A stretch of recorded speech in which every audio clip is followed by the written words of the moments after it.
contribution is what would be the characteristics of this church that Christ is imagining?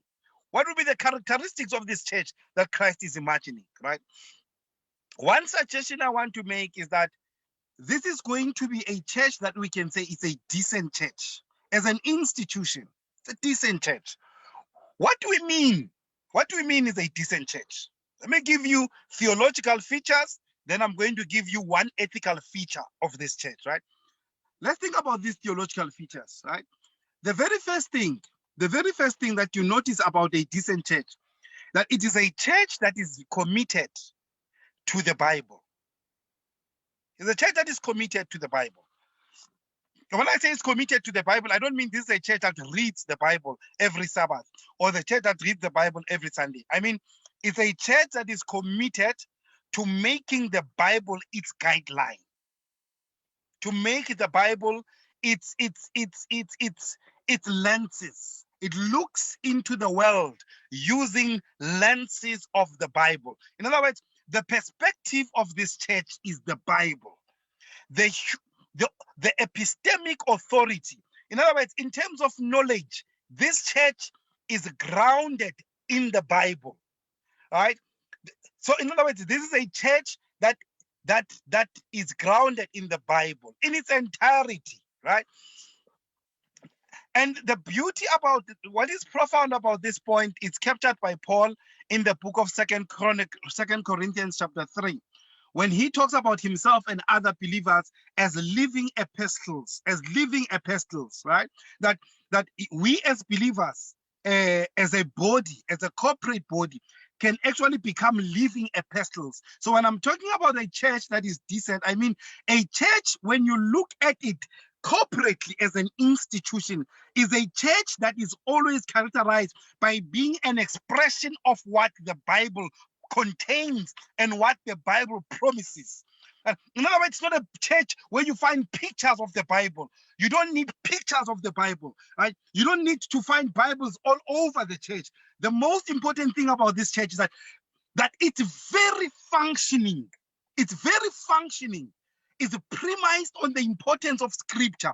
And Scripture is something that is expressed through lived experience by its leaders, through lived experience by its members. So when you enter into these premises, these people can justify every practice you find in there on the basis of the fact that it is compatible, it is consistent, and it is expressive of Scripture. That's the very first thing that I think we need to think about a church that is very committed to the Bible. And let me emphasize this point. The Jewish church was committed to the Bible. So committed was the Jewish church to the Bible that when the Messiah arrived, they couldn't recognize him. So it's not enough for a church to say that it's committed to a Bible. How is the church's commitment to the Bible opening the eyes of its members to appreciate the truth? The Jews are the ones who are using the Bibles to reject Jesus. The Jews are the ones who are reading prophets to kill other believers. The Jews are the ones who the Pharisees brought that woman caught in adultery and quoted the Bible so that they can justify why they must stone that woman. So the challenge I want to pose about a decent church is reading the Bible, living the Bible in a way that the Bible is liberating instead of becoming an instrument of killing people. And by killing, I mean literally, and I mean also symbolically. A place where leaders ploy against other people. A place where leaders plan divisions of the church, of the church itself. The place where leaders cannot have a vision to liberate its own people. Right? So the Bible must become an instrument for creating possibilities. A decent church is committed to the Bible, not the way the Jews were committed to the Bible. That reading the Bible, they were able to kill prophets and build them beautiful tombs. They were able to kill Jesus Christ, the Messiah himself, right? And still claim to be believers, right? They were able, when he was still a member of the undecent church, he was chasing believers, right? Thinking that he's doing God's will. A decent church allows the Bible to change its members, to influence its members, and to make its members to be instruments of good and not instruments of evil. That's the most important thing that must characterize a decent church, that it must be a Bible-based church. It must be a Bible-based church. The Bible must not be used to be an instrument to oppress, to undermine, to exclude, and to look down on others. Point number one. Point number two, I'm talking about a decent church. Point number two, a decent church has got a place for marginalized and marginal individuals. A decent church has got a place for marginal and marginalized individuals. What do I mean by marginal and marginalized people? If you read the New Testament in particular, throughout the writings of Paul, Paul keeps emphasizing, take care of the widows. Take care of the widows. Right? Why? In the old church, to be a widow meant that your husband was dead, and therefore you were neglected. You were not prioritized. You're only important if you are married, because your husband will take care of you. If your husband dies, the institution of marriage cannot protect you. As a woman, you can't inherit wealth. As a woman, you can't be economically included, and then you are left poor. The perfect example of this is the woman in the book of Luke chapter 23. When Jesus sees the rich man giving in there is the poor widow. She was holding coins because she was marginalized, because she was poor, and about she gave from her poverty, right? In the decent church, if you follow the writings of Paul quite closely, marginalized individuals like women are protected. They're prioritized. The church makes it its responsibility to make sure, one, these women are protected from men who prey on them, to use them as sexual tools. A decent church will make sure that there is no widowed woman who will be a victim of sexual predators. The church will make sure that these women are protected from such elements. First element, that these women will be protected from that. Two, these women will be protected from poverty. The church will make sure that every month it provides them with food. In other words, there must be a church budget allocated to making sure that these women get food. I'm talking about widows in this place. Three, if they've got children, the church will make sure that it takes care of these children who are now fatherless. The church will make sure that provisions are made for these children to have access to education, to have access to healthcare, to have access to mentoring, to have access to all other things that other children have. I am talking about a decent church in relation to the marginalized, right? Now, a group of marginalized people is not just widows, though the Bible throughout emphasizes widows. The Bible does mention the poor. In fact, when Jesus talks about the poor, he says, the poor you will always have. And because you will always have the poor, it means that as an institution, as a decent institution, a decent church must have a sustainable and a consistent plan to empower the poor. No member of a decent church must be a victim of poverty. By that I mean, no member of a decent church must go home without food. No member of a decent church must sleep without food. If a church is decent, at least in the imagination that I have, the church must make sure that it takes care of its members. And this point is very, very, very important, particularly concerning the poor. Like when you think of how the Bible represents the church as a woman, right? As the Bible represents the church as a woman, as a wife of Christ. Right? If you read the Bible carefully, as a woman, that the church as a mother must make sure that none of her children go without food. They must all have access to milk. They must all have access to food. They must all have access to bread, to use the language of the Bible. It's the responsibility of a decent church to do that. It's the responsibility of a decent church to do that. Right? In other words, a decent church must make sure that the poor, when they enter into the house of the Lord, they forget that they are poor, right? Their clothes don't matter in a decent church. Don't matter at all, right? We remember when you read James chapter 2, when he talks about the law of liberty, I think James there was imagining the idea of a decent church, right? He says, look, the law of liberty does not discriminate among individuals. That's what he says. When a rich man and a poor man comes in, the rich man gapped in expensive attire, wearing a ring, a golden ring, that as a decent church, a poor man comes in, all of them must be treated equally because they have entered into a decent church. No one must be more important than the other. Worse, the decent church must go an extra mile to protect the vulnerable, the marginalized. It's the work of a decent church. It's the work of a mother representing the church to protect the vulnerable, right? To protect the vulnerable. So the vulnerable must have a place in the church, and that place must be prime, and that place must be prioritized. We must have a strategy to speak to the marginalized. So of the marginalized, you can think of women, widowed women, single women. You can think of poor people in general. You can think of victims of gender-based violence. Those are marginalized. You can think of people who have people who are unemployed. The people who are unemployed are victims of society.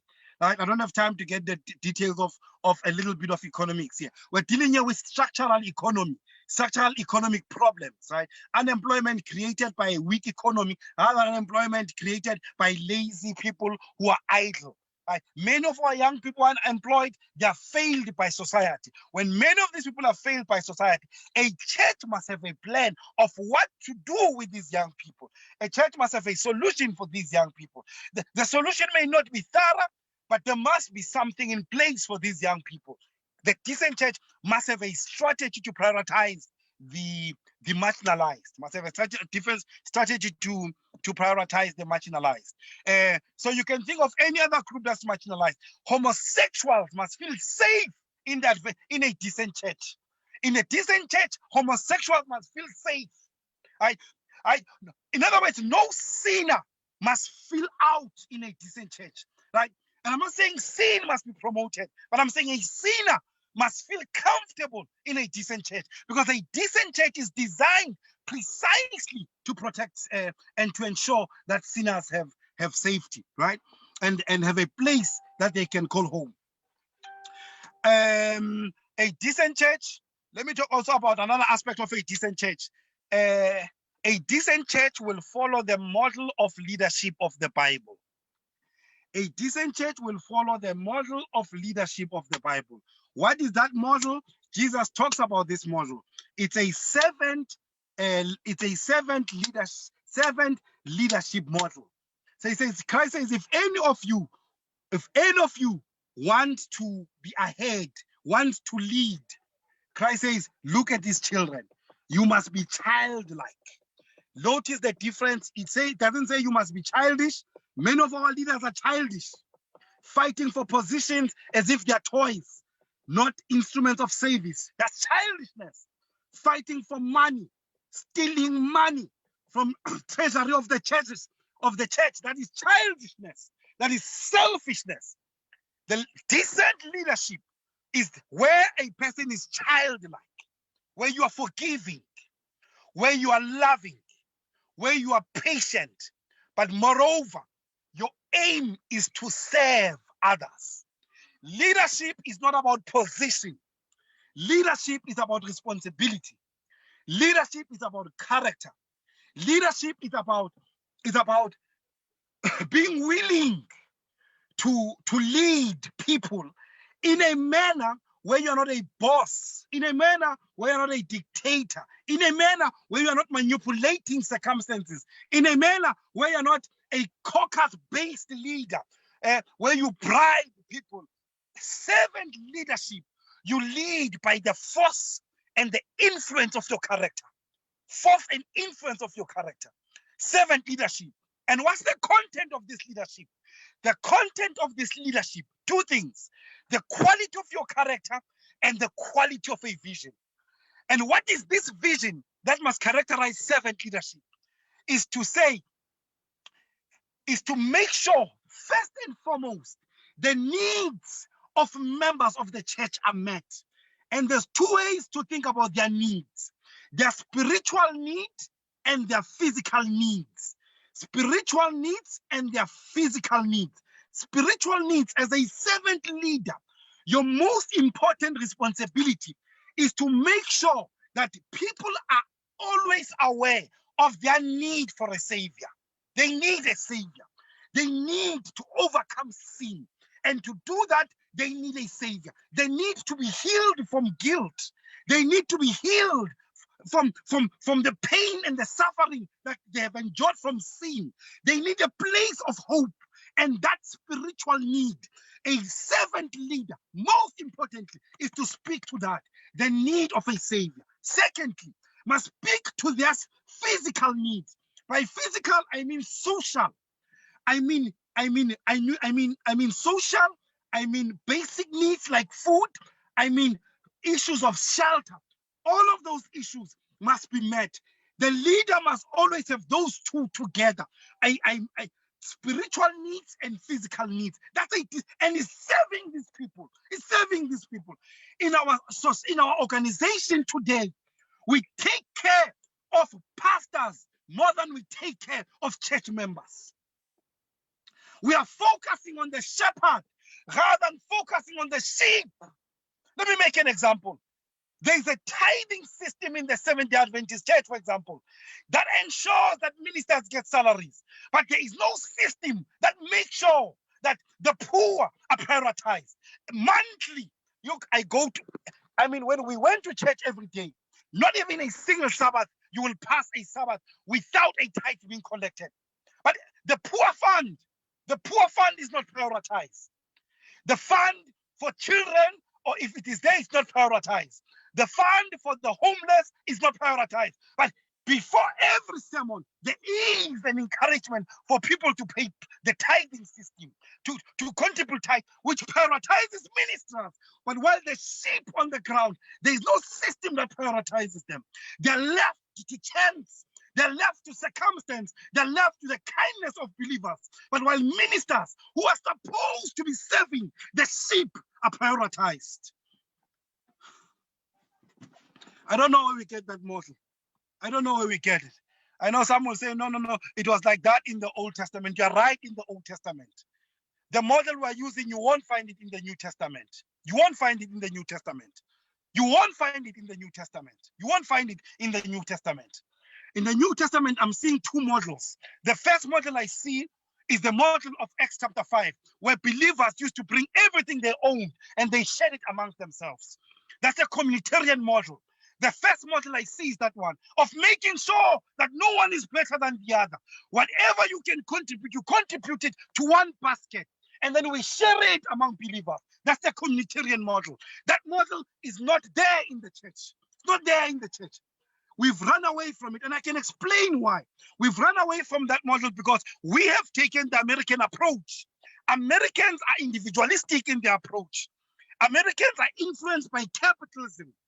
And we have allowed capitalism, we have allowed individualism to be the one that dictates how we shape the church. And I'm suggesting quite strongly that a decent church will think of a communitarian model where we bring not a tithe, we bring what we don't need in the house so that others, we bring what we don't need. In other words, it's not limited to 10%. Not limited to 10%. Because the model of the New Testament is love your brother as you love yourself, right? Love your brother as you love yourself. So that model is much more demanding than the model of tithing. The model of tithing was a preschool. A more demanding model is share with your brother what you have, because he's your brother, right? So the first model is the communitarian model of Acts chapter 5. The second model is the model of the life of the Apostle Paul. Paul lived on the kindness and the gifts of other people. That's why Paul can write, Paul in Philippians chapter 4, in the book of 2 Corinthians, he says, I've gone through all situations. I know poverty. I know abundance. I know being abundant. It's because he was living on the kindness of believers. Was living on the kindness of believers. And if believers are not so kind, you're going to suffer. If they are kind, you're going to benefit. Right? But I'm suggesting that we need to think the financial model we're using. The financial model we're using creates elites and supports elites. And the people who most need assistance are marginalized. Are marginalized. Right? Look, I'm ready to discuss that. I'm ready to discuss the tithing issue extensively, but that's not the focus for now. I'm saying the model we're using to generate money and to employ people is not a decent model. It's a model that creates hierarchies. It's a model that honors status. It's not a model that honors service. It's not a model that honors service. That's why Christ on earth, he preached for 3.5 years. Never once to hear that Christ demanded a tithe, because he was not focused on money. He was focused on serving people. Whatever he had, he distributed to serve the people. Whatever, to serve the people. That's the kind of leadership we need. We need to look into the South policy and ask ourselves, how can we make this policy useful for a local church? We have a policy that is useful, not for a local church, but useful for the organization itself. Not useful for a local church. It's not useful for a local church. And if the center of operation is the local church, why is the money leaving? Why is all the money leaving the church? The most important ministry in the church is not to pay the minister. That's not the most important ministry in the church. It's not the most important ministry.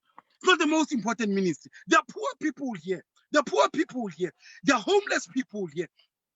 The young people that must go to school. And these same people who must go to school are people who come back and support the ministry. Right? There are activities that the church should be doing in the community. Activities that the church must be doing in the community. Right? So those are things we need to. But a decent church, primarily, it's a servant-based. It's a servant-based approach. And one of the best examples of this is the Apostle Paul. You read him when he talks about the gifts he's getting from others. Because at this time, Paul says, I'm aware I must be eating from the ministry. I'm sweating now, I'm sitting in the car. I must be eating from the ministry. But I'm not going to wait for that. I'm going to push so the gospel reaches as many people as possible. So servant leadership is the characteristic of this thing. Servant leadership. Now, we have created a politics of exactly like the world. Our ministers become ministers. They work for the church locates them somewhere. When the church has located them somewhere, they wait for a salary which generated through tithing. It is the office that decides where to put the pastors. Information is not derived from the needs of the church. It's derived from an office. There's no audit of saying people in Soweto, this is what they need. No, it's not service oriented. It's not needs based. Right? It's an organization that is serving itself and its interest. A decent church will disrupt that hierarchical organization. And imagine how can we become effective so that we meet both the spiritual and the physical needs of people. Yeah. Oh gosh, I'm tired now. I'm tired. So decent church, right? So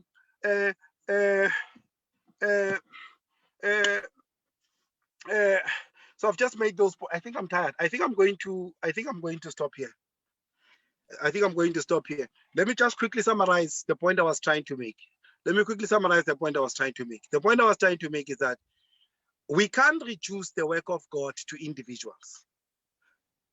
Christ started a church precisely because we needed institutional efficiency.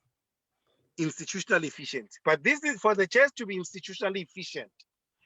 We need to think about what model we're going to use to think about efficiency. And I'm saying the model we get from the Bible itself is that one, this must be a church-based, this must be a Bible-based church. One. And by Bible-based, I don't mean we just read the Bible. Everything we do must be justified by the Bible. And everything that we do that is not justified by the Bible, we must be able to change it. I still ask people today, why do we need a Sabbath school? People can't tell me. Does every church in the world need a Sabbath school? There were circumstances in America that led believers to think that they needed Sabbath school. Those circumstances, are they still there? We don't know.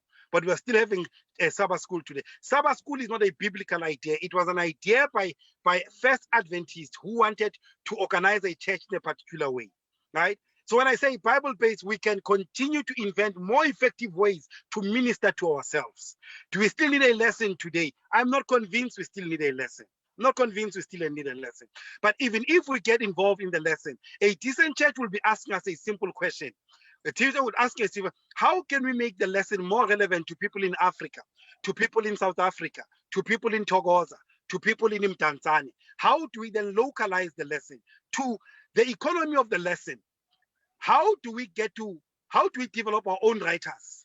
How do we get involved in the economy of the lesson? We can't just always be buying. How do we benefit financially from the economy of the lesson? These are questions, and when we're not asking theological questions. We're not asking ethical questions. We're asking operational questions. We're asking organizational questions, right? And we're asking these questions because we're trying to imagine a decent church. We're trying to imagine a decent church. A decent church will create space for more voices from local people. So these are questions we'll be asking.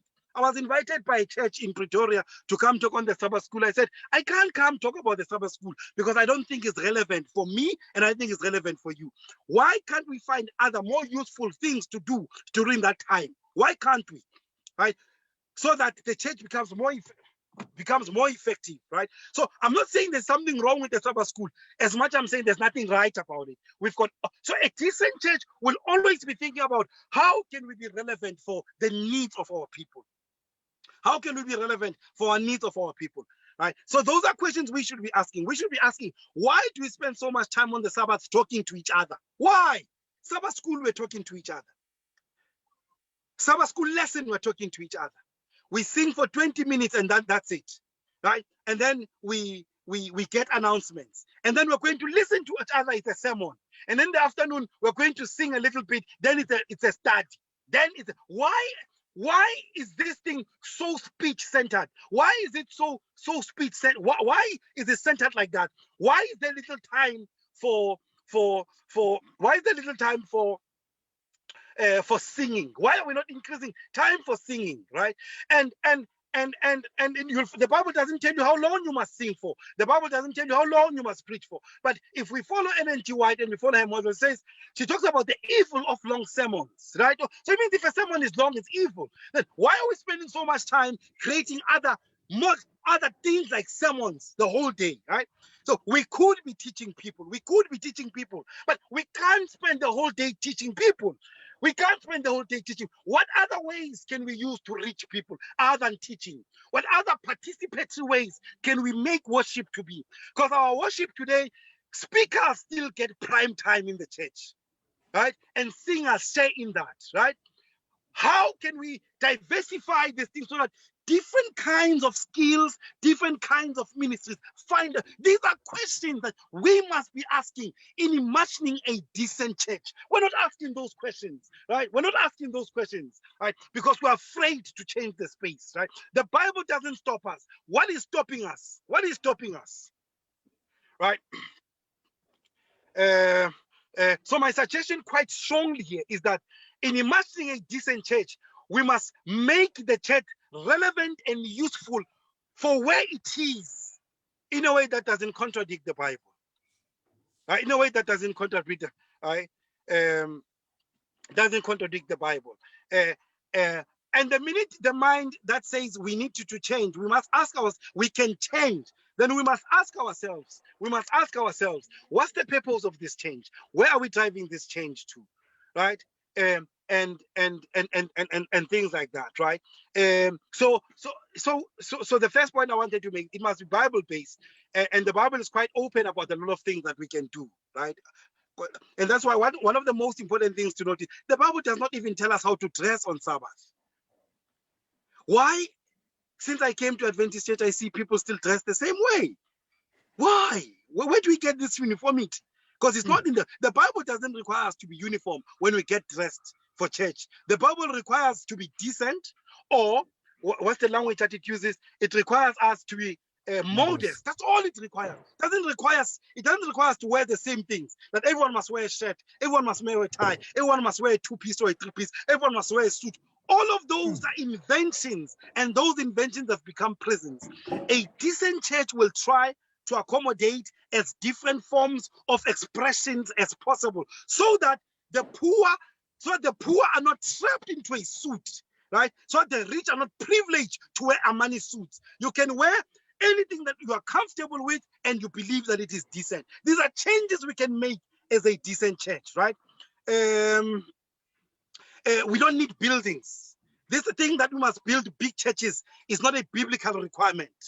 We can work on temporary structures depending on need. We can build a simple 20,000 temporary structure, comfortable and decent, so that our focus is not on the building. You find that churches spend 2 million building a church, while we will never spend that kind of money on poor people. And we say we love people, and we say we love God. Yet in our budget, when you look at our budget, we spend so much painting windows, yet the people who need this money, it doesn't get to them, right? And I also spoke about the issue of the kind of leadership. We need to think more on the idea of servant leadership, right? And I also spoke, a second point was about the marginalized. A decent church also has got a place for marginalized people. So very roughly, in a context of sitting in someone's car, and I have to do this, I think this is the least that I can do.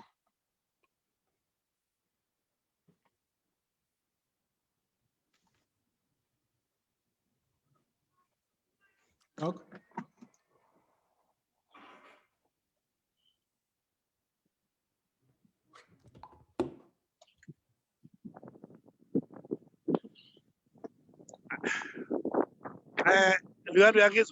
We are still here. Silaba. Yeah, no, I think I'm gonna leave it at there. We can then take questions. Okay. Sure case. All right, guys. Thank you for that, Doc. Me knowing Doc as a person, well, I know him as a kind of person who likes essentially straightforward. So this is your chance. If you've got a point to say, kindly raise your hand. I'm going to give you a chance to speak so that you can address.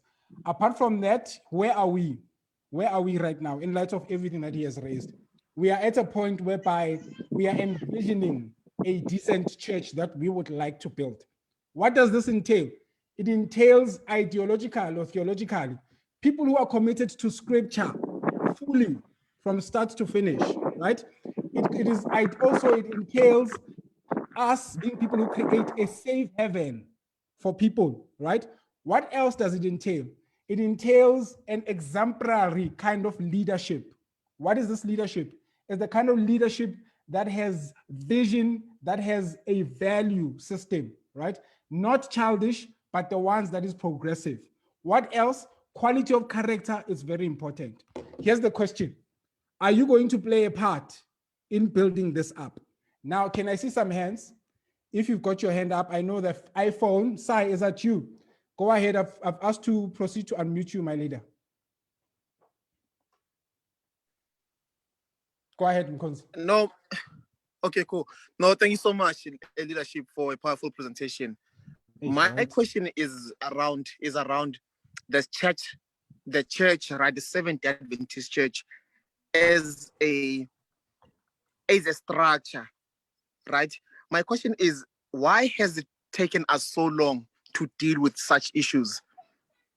The issue of racism, because I mean, we are in Africa, but as white people, we know what we've got, two types of churches. You have the black church and you have the white church. And if we are imagining, the same heaven, why are we still, segregated amongst ourselves? That's where I am. And also, I think that will also, answer questions such as, why are we taking our tithe? Why are we even taking our tithe to the GC? I just don't understand that concept, because I don't know if maybe Doc can assist in answering that. Thank you. All right, leadership. Okay, these are two guys whom I've known in my life to be actually straight to the point. They don't beat around the bush. I think another way of asking Sai's question, I'm going to give over to you, Senzo. He's asking, why do we continue to sleep further? he's asked Guti why it has taken us so long to wake up, right? And he's also essentially asking, why are we at a point whereby we continue to sleep further? And then in the bed, he's going to shy away from it. Like he said, he didn't come to discuss that, but we'll hear from the doctor. So, Doc, I hope you are noting the question. First one from Sai. Senzo, over to you, my leader.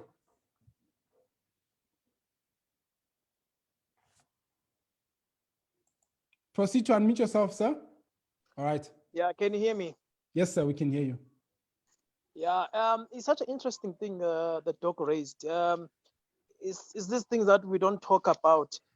We are called to minister, to be servants, to help the poor. But it seems like we just so closed in. You know how many processes it take for you to get funding just from the church? It takes like forever. Like even for God that are dealing with Christians, like people who are with, like, it's just a complicated thing I've never seen in my life.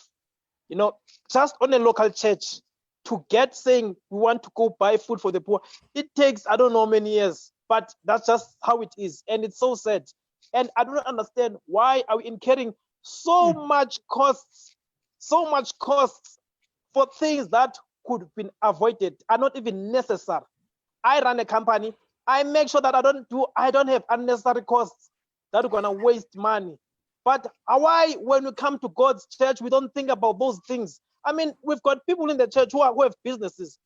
They operate their businesses better than they operate the church of God.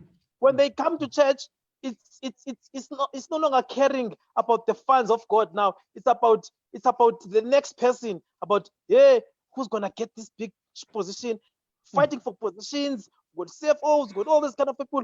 All of those people, they don't, it's like they are not imagining anything to reach to the poor. Why can't we just say, let's cut all these costs and make sure the money is directed to the poor? That's what we are called for. You know, that's what we're called for. In the church, we struggle to feed people around the corner because we need to get signatures from elders, from from the, honestly, it's just a frustration. It's just, I don't understand, honestly. Jesus Christ didn't do such things. Jesus Christ commanded the disciples, feed the poor. He didn't say, let's go sign the signature from heaven, then Judas must sign. No, he just said, feed the poor. All these signatures are hindering God's work. All these are just hindering God's work. I'm not saying let's not organize, but this organization is just too complex.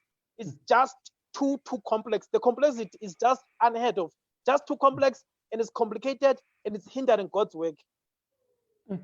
Okay, that's another why as well. Why the unnecessary maze? Why are we inside a maze that needs you to turn left and right and all the unnecessary movements that are there? Why do we not keep the gospel simple? Kumbuzo, over to you. I've asked to unmute you. Hello, can you hear me? We can hear you, sir. Okay, I like the way Doctor has done it. Uguti. He's saying we must imagine this decent church.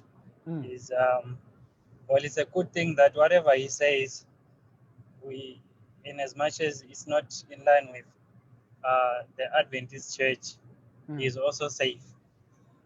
I'm just wondering how can we get this idea that he brought, this idea of the biblical way, that like the biblical way of the church is to be serving its members, like to serve the members, serve the poor, and not necessarily to focus on the pastors and all the leadership. Because when you look at our Adventist structure, when it comes to finances, it benefits the pastors and the leaders, but like it doesn't benefit the members. Like for an example, the tithe system, that like you only like from me, if I get money, I take 10% and I give it to the local church. When it comes to the local church takes 100% of my 10% and give it to to the conference. When it reaches to the conference will take 10% of that tithe and then give it to the union. Why is it skipping the local church? Like the local church takes all of the tithe to conference and doesn't benefit anything from that. Well, they'll say they will benefit here and there in terms of bringing money, maybe when we're building, but which is a problem to get that money. But it does not benefit the needs of the church. How best can we reach the leaders with this idea? Or maybe I was going to say, maybe how can we reach? We make people like who share the same thought like Dr. Motsamai to be in the leadership. How can we do that? Yeah. Not an issue with equality, and then we vote for people like Motsamai to be in leadership. Caucus. But I'm saying, how best can we reach that thought to the leadership? Also, the second thing, in terms of we spoke of that, like the way we teach the church, it's just unified. And when you look closely to it, it's not really biblical. Like something like the Sabbath school and how the setup should be. And even myself, I have a problem with even the divine setup, because when you look at the divine setup, it's more of the same as what they condemn us as youth not to do, like to go to the cinema. Because when you go to the cinema, you know that everyone is sitting on the pews, and then there's a main actor. They were watching the main actor. If he acted good, then powerful will give more money. It's like that scenery, man. I think it's time now we change how we teach the people, because this also helps, or it aids to preachers start acting Christianity instead of becoming Christians themselves. Because you would see the most unimaginable sins that are done in church are done by preachers and pastors. And it is because of that setup of how we teach people. Because we teach people to be actors more than to be the real Christians. Thank you. All right. Skumbuzo, you started out there as if you were disagreeing with the doctor, and you raised the point about the fact that even though it contradicts the Adventist message, maybe I might need you to clarify in what way, but not now, in the interim. But what I'm gathering overall, you are also asking the same questions that the doctor is asking.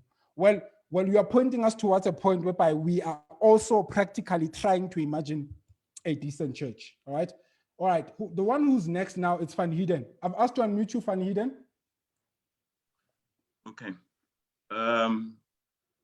You know, when it comes to the issue of tithing, it would be embarrassing for our pastors to go to the GC session and say, why do we have to make contributions as far as the GC?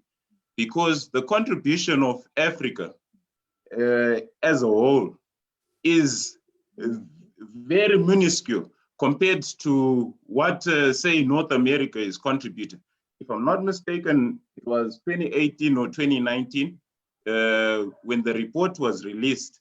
North America alone contributed north of 50% of the world contributions of the tithe. So to say, why do we have to send our tithes to the GC is very, very unfair, especially when you're considering that the church is a global church. And it seems to suggest that the money is going to fund just America alone. And yet the money goes right around the world. Even the GC returns money back to Africa. Probably Africa is giving, let's say, 3 million, but they are getting something like 2.8 million returning back. Why are we only looking at what's going out and not looking at what's coming in? And, you know, if we are to follow the New Testament model, then it means that we have to contribute more. Because in the New Testament, they were not given 10%. They were given a lot more. And then that's going to strain people. We as Africans have a problem already where we only give out, we are only contributing our tithes and not looking at that widows fund. We are not looking at these other matters. Because we are falling short on the widows fund, we now want to tap into the tithes. Why is that? Why are we making the tithe the issue? And yet our stinginess, if I'm to put it that way, is the reason why there's no food in the storehouse. We should look at, the Americans have no problem with tithing. If I should use America as an example, the Europeans have no problem with the tithing. They have no problem with contributing even to the widows fund, which is why it's always full. And they do many other things, even go an extra mile, as in sponsoring a kid, sponsoring an orphan that they've never seen in Africa. But we don't do that.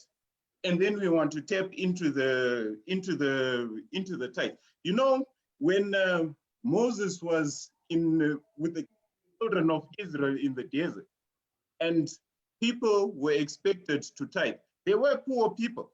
They were poor people who could not come with a lamb. They came with a dove to a temple that was lined with gold. So could you blame God for that?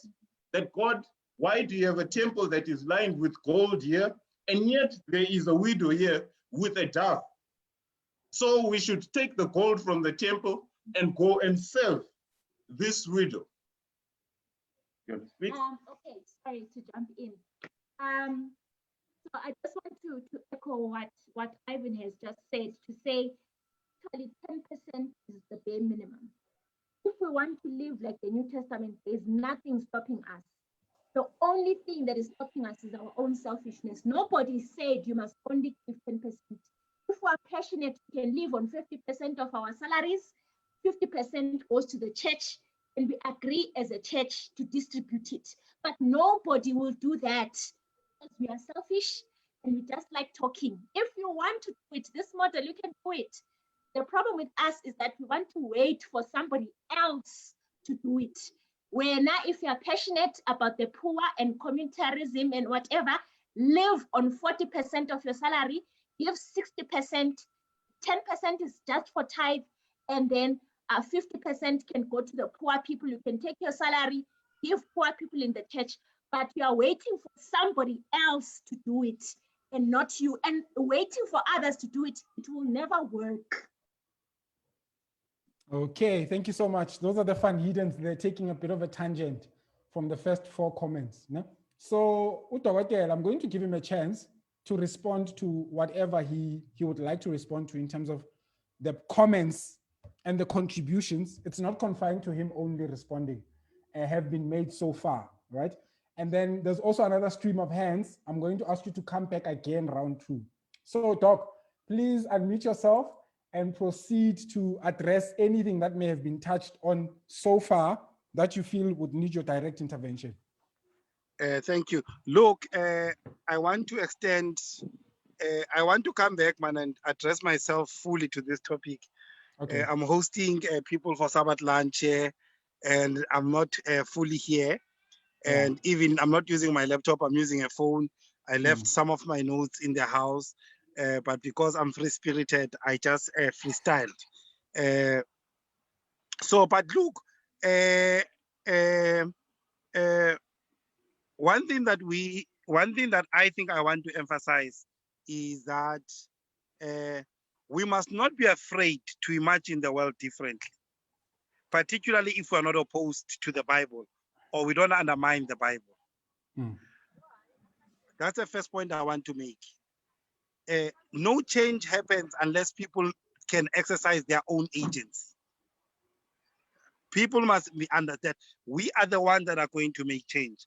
And this change won't come from the people in power because they're already benefiting. So it won't come from there. 1.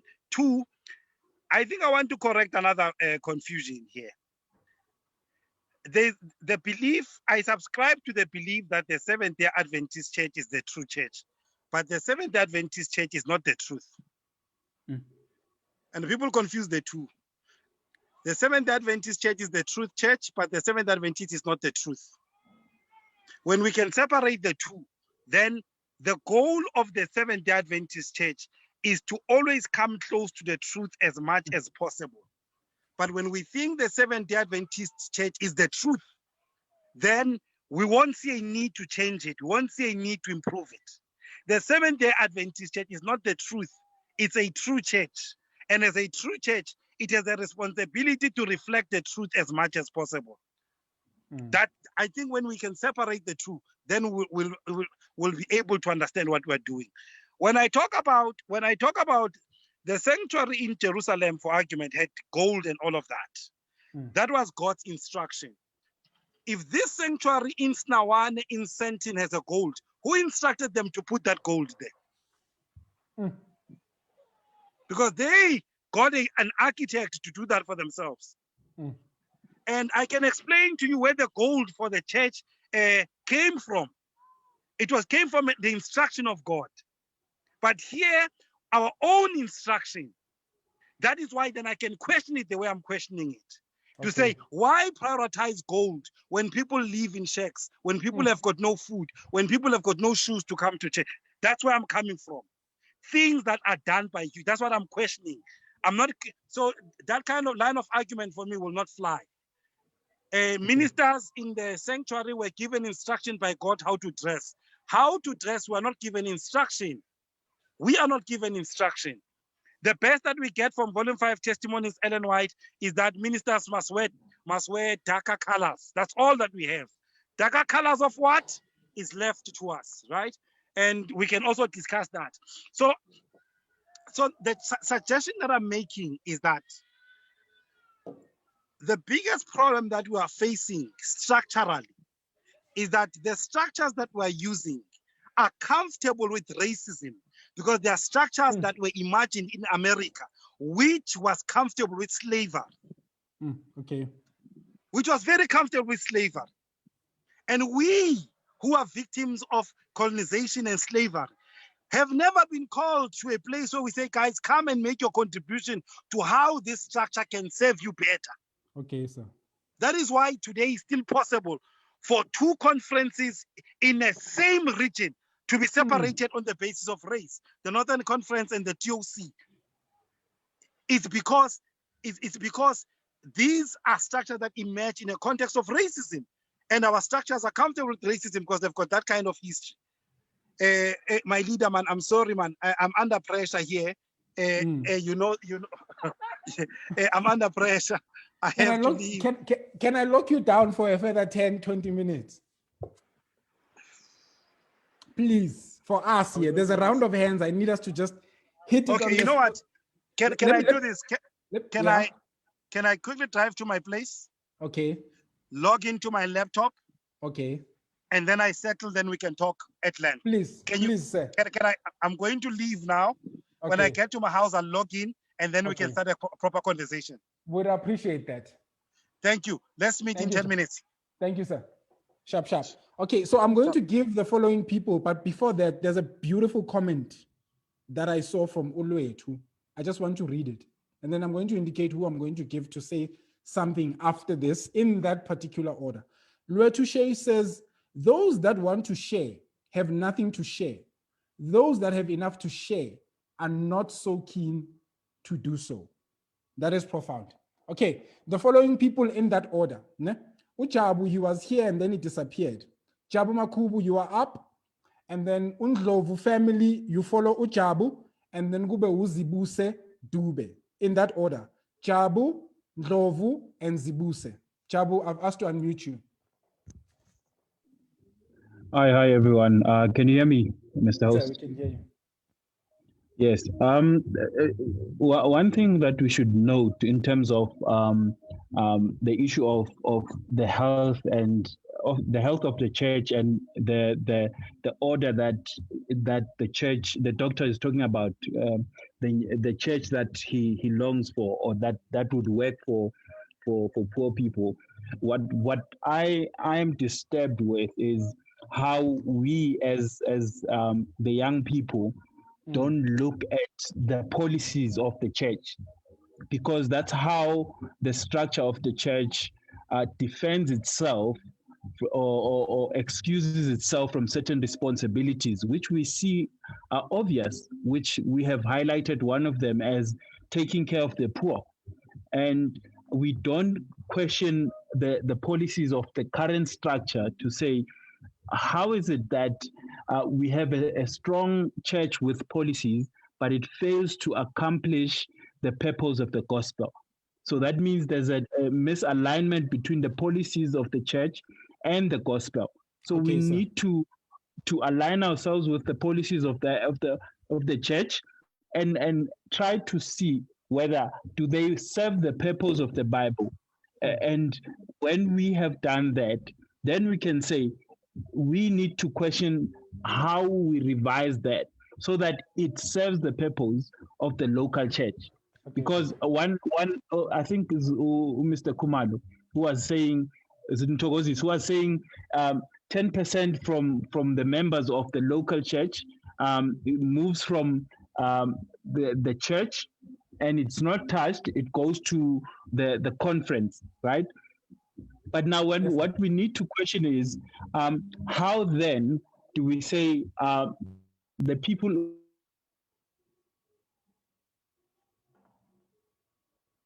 Jabu? All right, I don't know what happened to Jabu there. He's probably going to just interject back into, and as I'm speaking, as I continue. The essence of what he was saying is the misalignment, right? The doc spoke about this because he questions a lot of things that we have adopted, like he had just touched on the issue. Unfortunately, some institution. Okay, Jabu, continue, Jabu. Yes, I was saying when you look at the church, right? When we say Africans contribute less, right? It is not the making of Africans. If Africans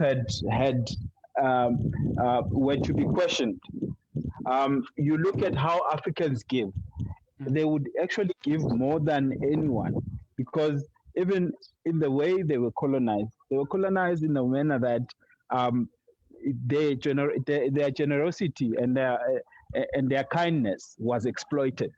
Right. So Africa, it's not that that Africans do not give. Africans don't have to give. I like the comment that you read. Those that don't have less are more keen to give. Right. So we should look at structures and say, look, as Africans we were disadvantaged, but once we understand the policies, how can we use them to serve ourselves better? Because it's not a matter of the money should go to the conference or anything. But if the money goes to serve the purpose, I mean, our 10%, if it goes to serve the purpose that God had established, it doesn't mean that it has to go to the conference. I mean, that's one of the policies we can actually question, you know.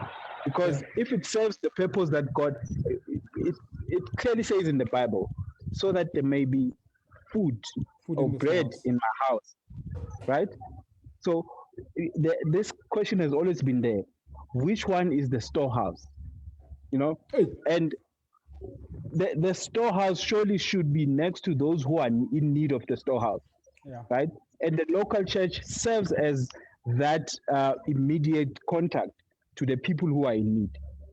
So if we understood the policies and the origin of those policies from the Bible, then we can question to say, but your interpretation therefore is flawed because it doesn't serve the purpose that God had established this to be. Yeah, it resonates back to your question, Simon. When are we going to wake up? What took us so long? What took us so long to wake up? So I love your comment, Abu. The misalignment. I mean, the doctor just touched on it. The misalignment. How do we redirect? How do we align things? How do we open up our thinking? How do we use resources that we have to make them work practical? So, no, thank you for that, my brother. Let me hand over to Ntalandlovu. I've asked to unmute you. Proceed.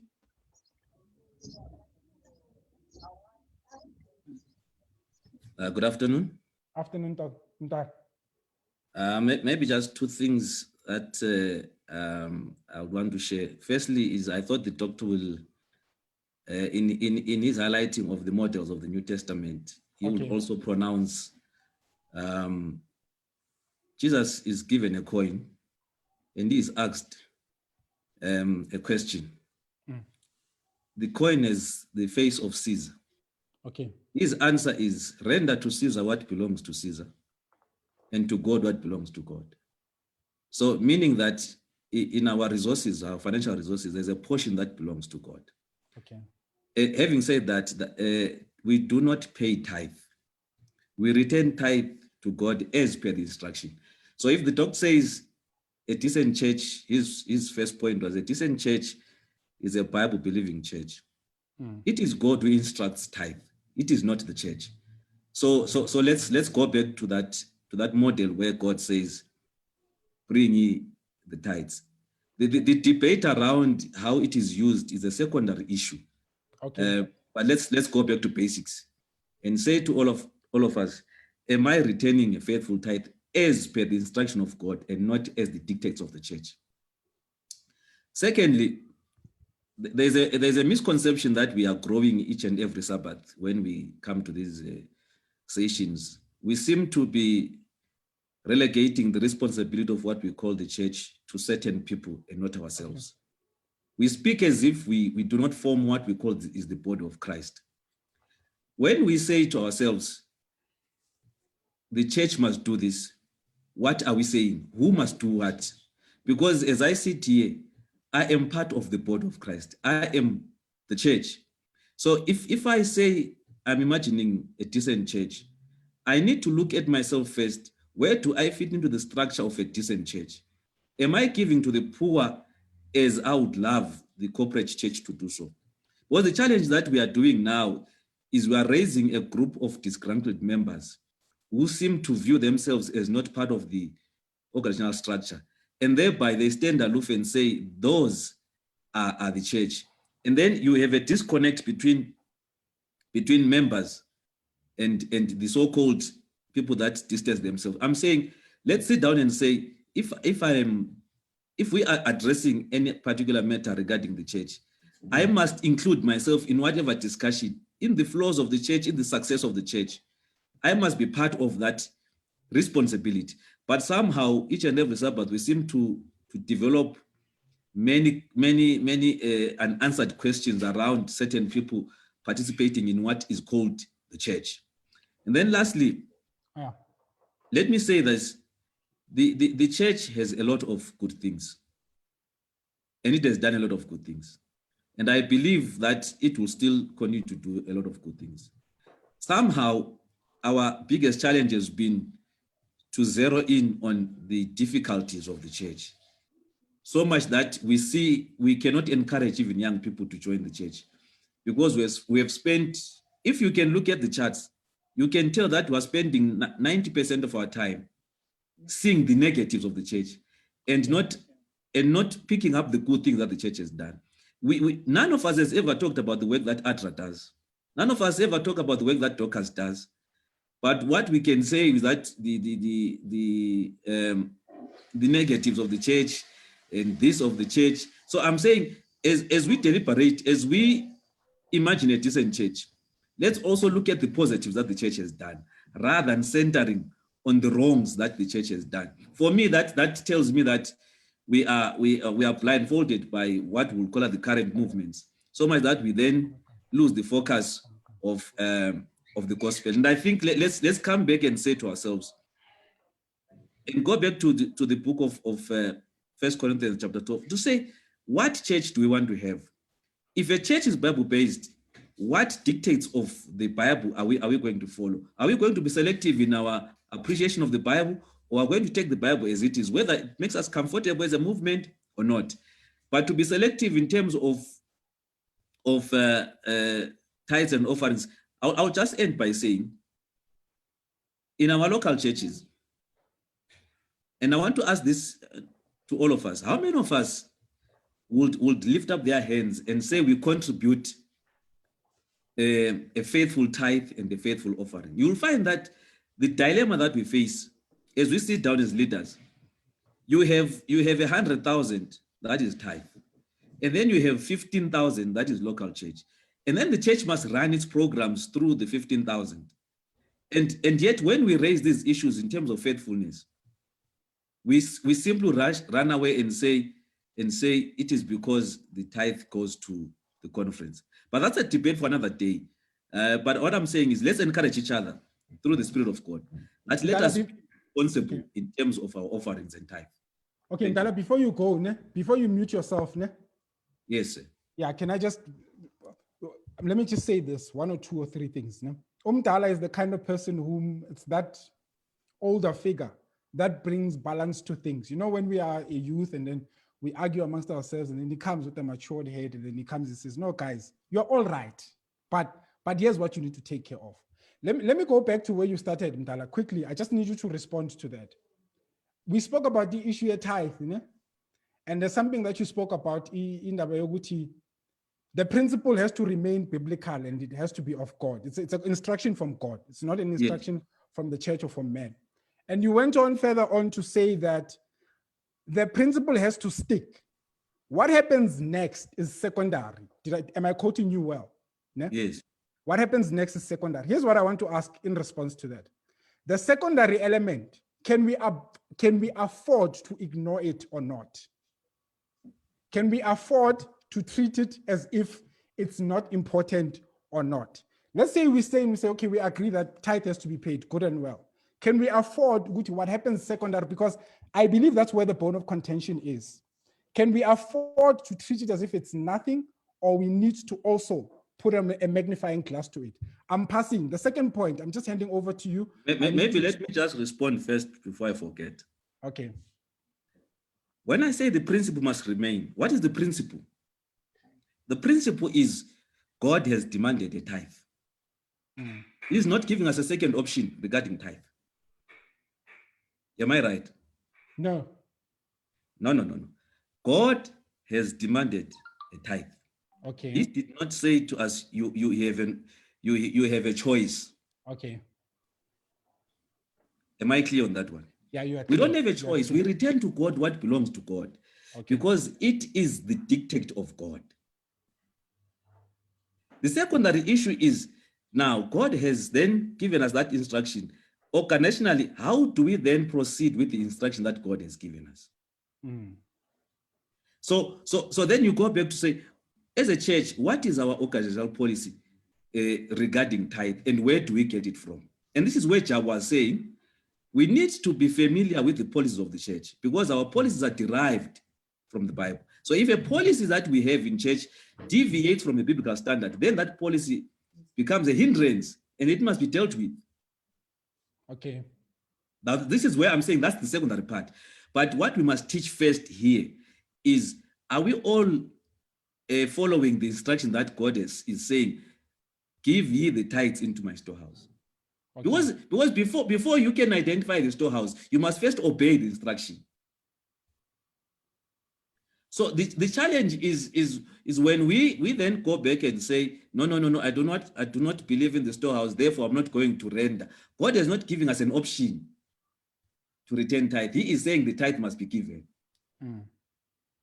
So we need to choose our words very carefully, because we might end up saying, because we have not identified the proper storehouse, therefore there is no need for me to return tithe. So that's not the issue. So this is what I'm saying. Let's correct. So the principle for me is, am I doing the responsibility that God in his biblical word has said, return ye the tithe? Because we do not pay, and we need to, that's what I'm saying, even the way we use our words. If we say to me, Elian, pay tithe, that's a misconception. You're distorting the message. Okay. And the sooner we teach people that we do not pay tithe, we return, then the thinking begins to change. Okay.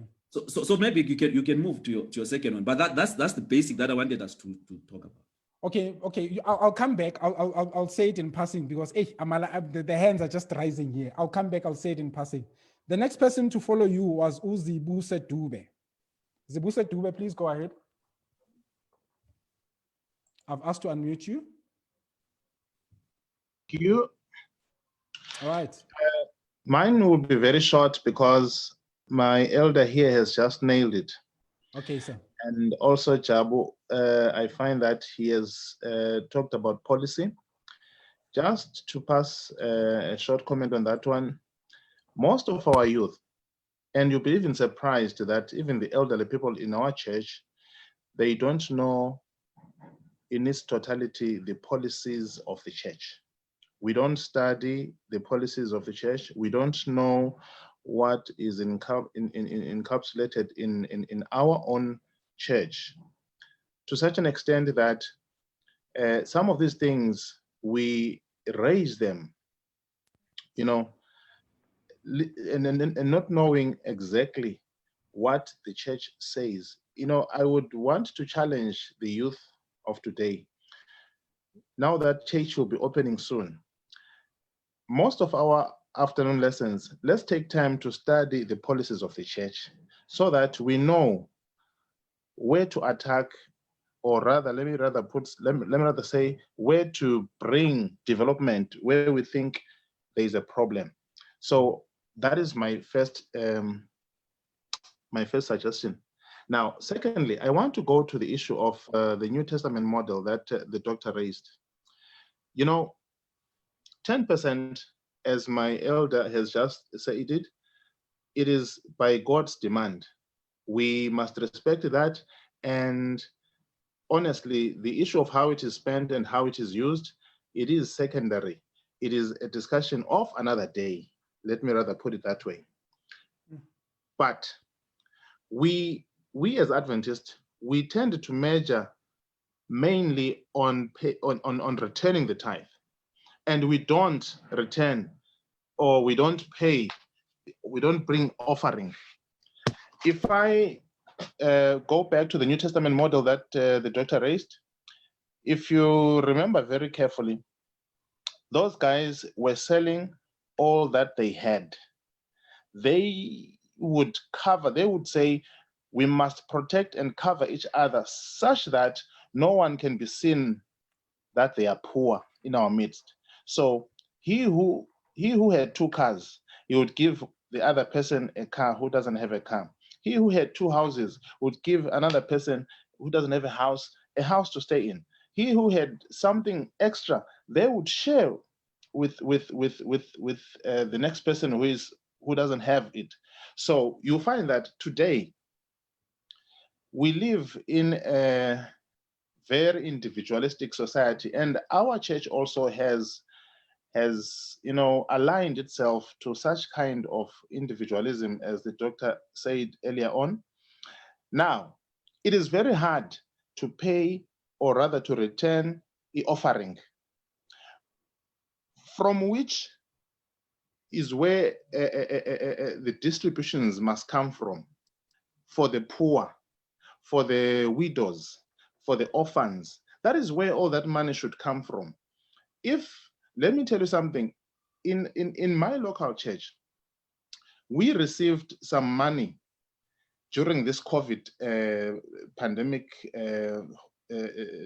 time, because the church elders would call and say, this is to assist you with the situation that we are suffering. Almost, I don't know, but I suppose almost everyone, because we received money.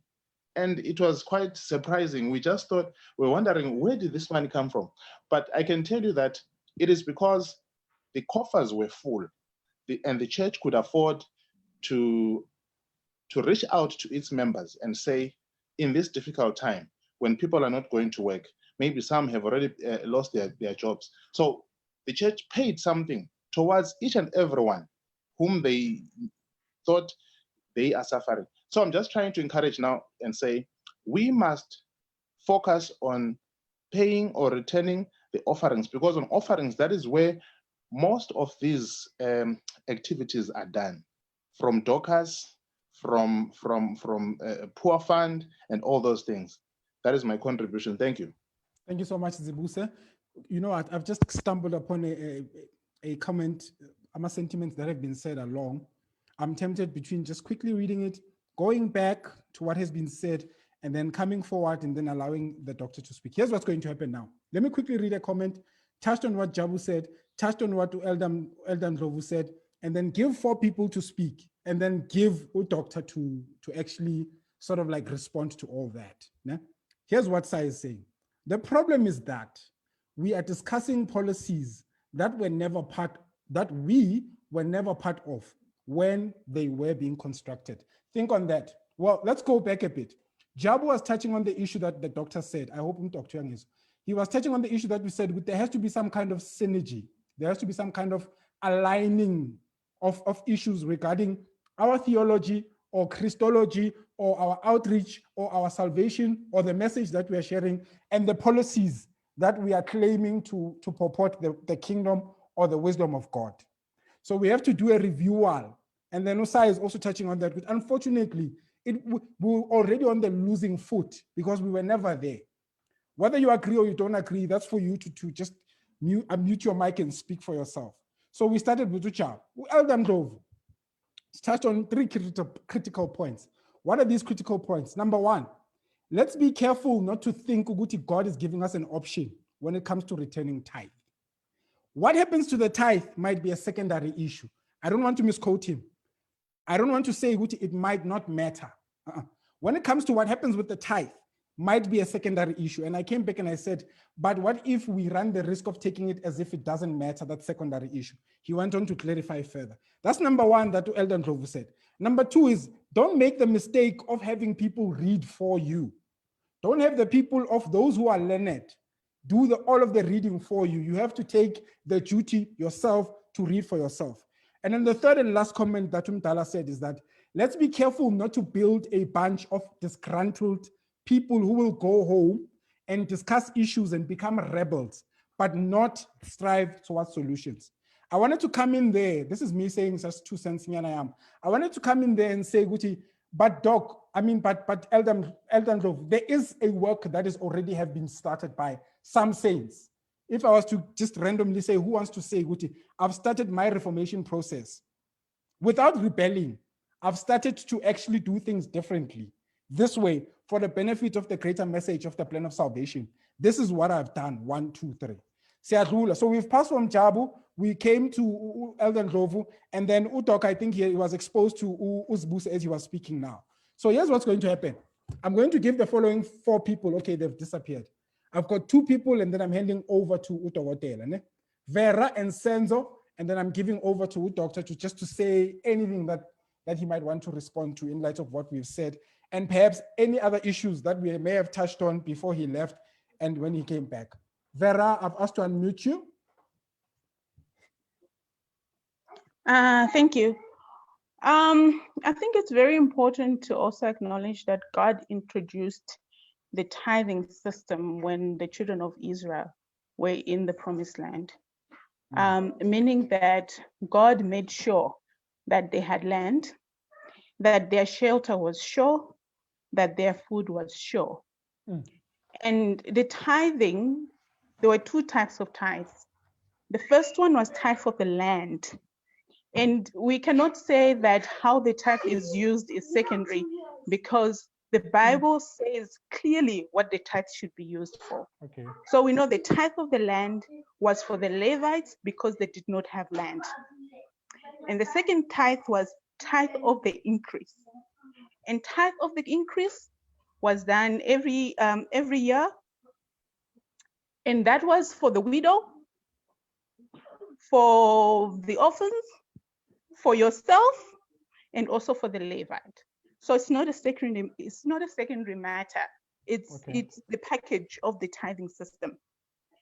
So we know that in essence, the tithing system was supposed to help those who did not have.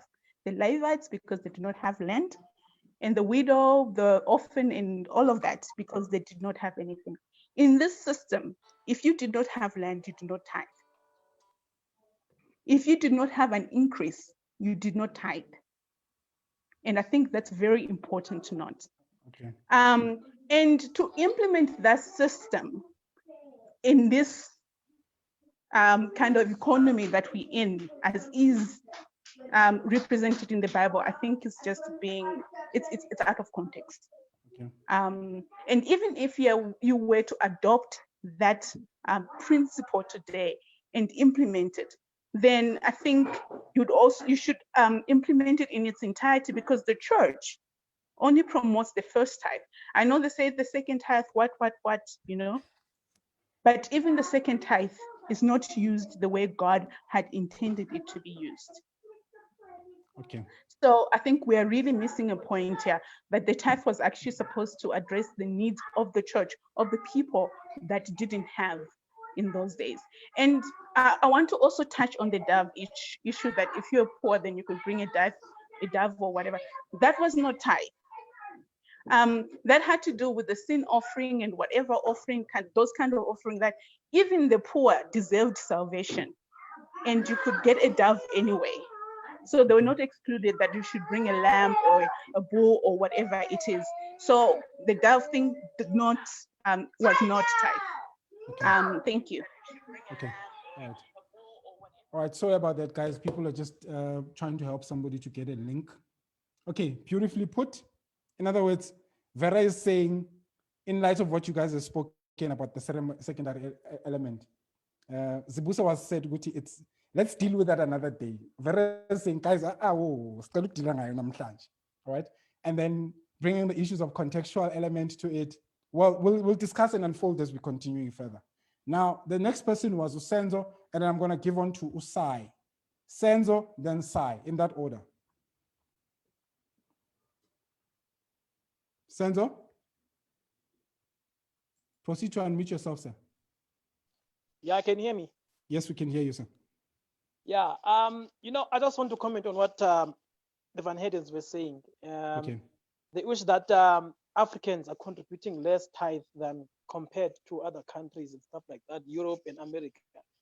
And I find that is not fair, because the same, if you look at political way, in a political way, the same America and the same Europe came into Africa, stole the resources, went back to America. I mean, they are rich. Those guys are super rich compared to Africa. Ellen White even said this, that we should, the efforts and everything should be focused on Africa to be developed, because so much, like they spend so much time oppressing Africa. So we cannot expect us to have a bigger, I mean, even on GDP, like Africa compared to Europe and America, it's very small. So how can you expect Africans, when it comes to church, to tithe more, when even in an economical sense of the word, we cannot even beat America economical? So that sounds a bit unfair. And they know that. And America, I expect them to have more tithe because they have more resources there. They have more resources. They have everything they want there, compared to us. Here in Africa, we're being beaten like left and right. You understand? We're suffering economically. We're just the poor. You understand? We have the poor here, like left, right, hand, and center. When you get out of the yard, there's a poor. When you turn left, there's a poor there. Understand? So the idea is not to say we must not pay tithe. The idea is that how can we focus more on the poor so that they can benefit on what God has blessed us with? You understand? That's the point. How can the poor benefit from what God has given, instead of us sending a tithe to America? America, that is already stable. The American churches, they're okay, they're fine. Those guys have money. Europe has got money, guys. I'm telling you, they've got money. I know that. I've read how much tithe they get there. I've read. But guys, Africa is poor. Why can't they say, okay, let's focus on Africa, the tithe of Africa, let it remain in Africa, so that we can try to develop, we can try to reach to the poorest places? Because here we've got tons and tons of poor people. You cannot say, yeah, now we must sell our cars. No, that's not fair. That is not fair. Giving should not be painful. That's the thing. Giving should not be painful. It should be something that we do out of love. Now, if we're going to end up giving up because we're trying to reach a super need, give 10%, then after that, we give out our houses. We said, that's not fair. That's going to be painful on our side. While those in America are in lavish, they're enjoying big houses, they're enjoying everything, because their political leaders have stolen land here in Africa, have stolen our resources here in Africa and went back with them in America to the same, our brothers and sisters, whom I'm not faulting them, but they are also benefiting on those things. They are also benefiting on resources stolen in Africa, taken there. So you cannot say, yeah, our tithe is what. But friends, let us be sympathetic. Let us think this clearly. Let us think this in a proper manner that will be able to assist the poor. We are suffering in Africa, friends. We are suffering. They call it a third world country. We are suffering, period. Yeah, thank you so much. Thank you so much. Siamazu Osenzo, those of us who know him, we know that he speaks with the energy and with a passion. Look now, if you raise your hand after Osai, you will speak after the doctor. Sai, I'm handing over to you. I've asked to unmute you. You just say whatever you wanted to say, and then doctor, over to you, just to respond to anything that has been said, and also utter the sentiments that you would like to say. And just also, I want us to start to glide. We are starting to glide towards the end. So we are starting to glide towards the end. Simon, continue. No, thank you so much, leadership. I think the issue here, the core of this thing, is that our church, to be quite honest, is not a church of inclusion, because the sense that I'm seeing from the members here is that we are not disputing that, the tithe system as a concept, understand? But now the problem is how tithing is carried out, you understand? Because if what I'm trying to sense here is that we were never part of these negotiations when the policies of the church, were constructed. We were never part. Black people were never. In fact, one might even ask himself, what was the role of the Seventh-day Adventist Church when Black people, were slaves? When Africa was in slavery, what was the role of our church? So at the center or at the core of this whole thing, is the issue of inclusion, leadership. And that's what I'm seeing as I'm busy reading the comments, and also listening to what the doctor has shared. Okay, thank you so much. Thank you so much. Ustembiso Dube is saying he or she thinks we are deflecting from the topic, which I would like to respectfully disagree with. Nevertheless, doctor, over to you. I've asked to unmute you. Thank you. Thank you. He's coming. Thank you. Thank you. Can you hear? Okay, thank you. Look, yes, sir. That's why you will see the way I imagined this talk was imagining a decent church. And really I was calling us into a space where we can imagine, right? So, and the most important thing that I wanted participants in this particular engagement is to really call them to imagine, right? Call them to imagine. And in this imagination, we should be asking, what kind of a church do I want to attend? What kinds of things do I want to characterize this church? So that is where I started this particular thing from. The second thing is that notice I didn't talk about a just church. I didn't talk about a just church. I didn't talk about a fair church. Specifically talked about a decent church. And that the notion of decent is a normative concept. It's a normative category. It's a normative category. But because I was in the streets, in the parks, I didn't have time to give the contents to that particular concept, which I hope maybe I might say something about that. But so the entry to this was that I'm inviting you to a particular imagination of what I think should be decent church. And the context of this imagination is that personally, I am not satisfied with how not just the Seventh-day Adventist Church, but many other churches that I've seen operating in South Africa and Africa have operated. Right? I'm not satisfied with that. And it is out of that discontentment with what I have seen and what I'm seeing that I'm asking myself this question. Shouldn't we now be imagining a decent church? And shouldn't the Bible become an inspiration to imagine this kind of a church, right? So that is where I was coming from with this particular talk, right? So when I touched on all those examples, I was not touching on those examples so that you can defend what you prefer. I was touching those examples so that I could challenge your imagination. Could we use this system better? could we improve these systems so that they are decent, so that they are characterized by, you know, what I called inclusivity. They are characterized by diversity. They are characterized by being ethically robust. So that is where I was coming from with all of this, out of that discontentment, you know. So look, so when I touched on the tithing system, I said that in a particular, because I see people, it's a sensitive issue, it's an issue of money.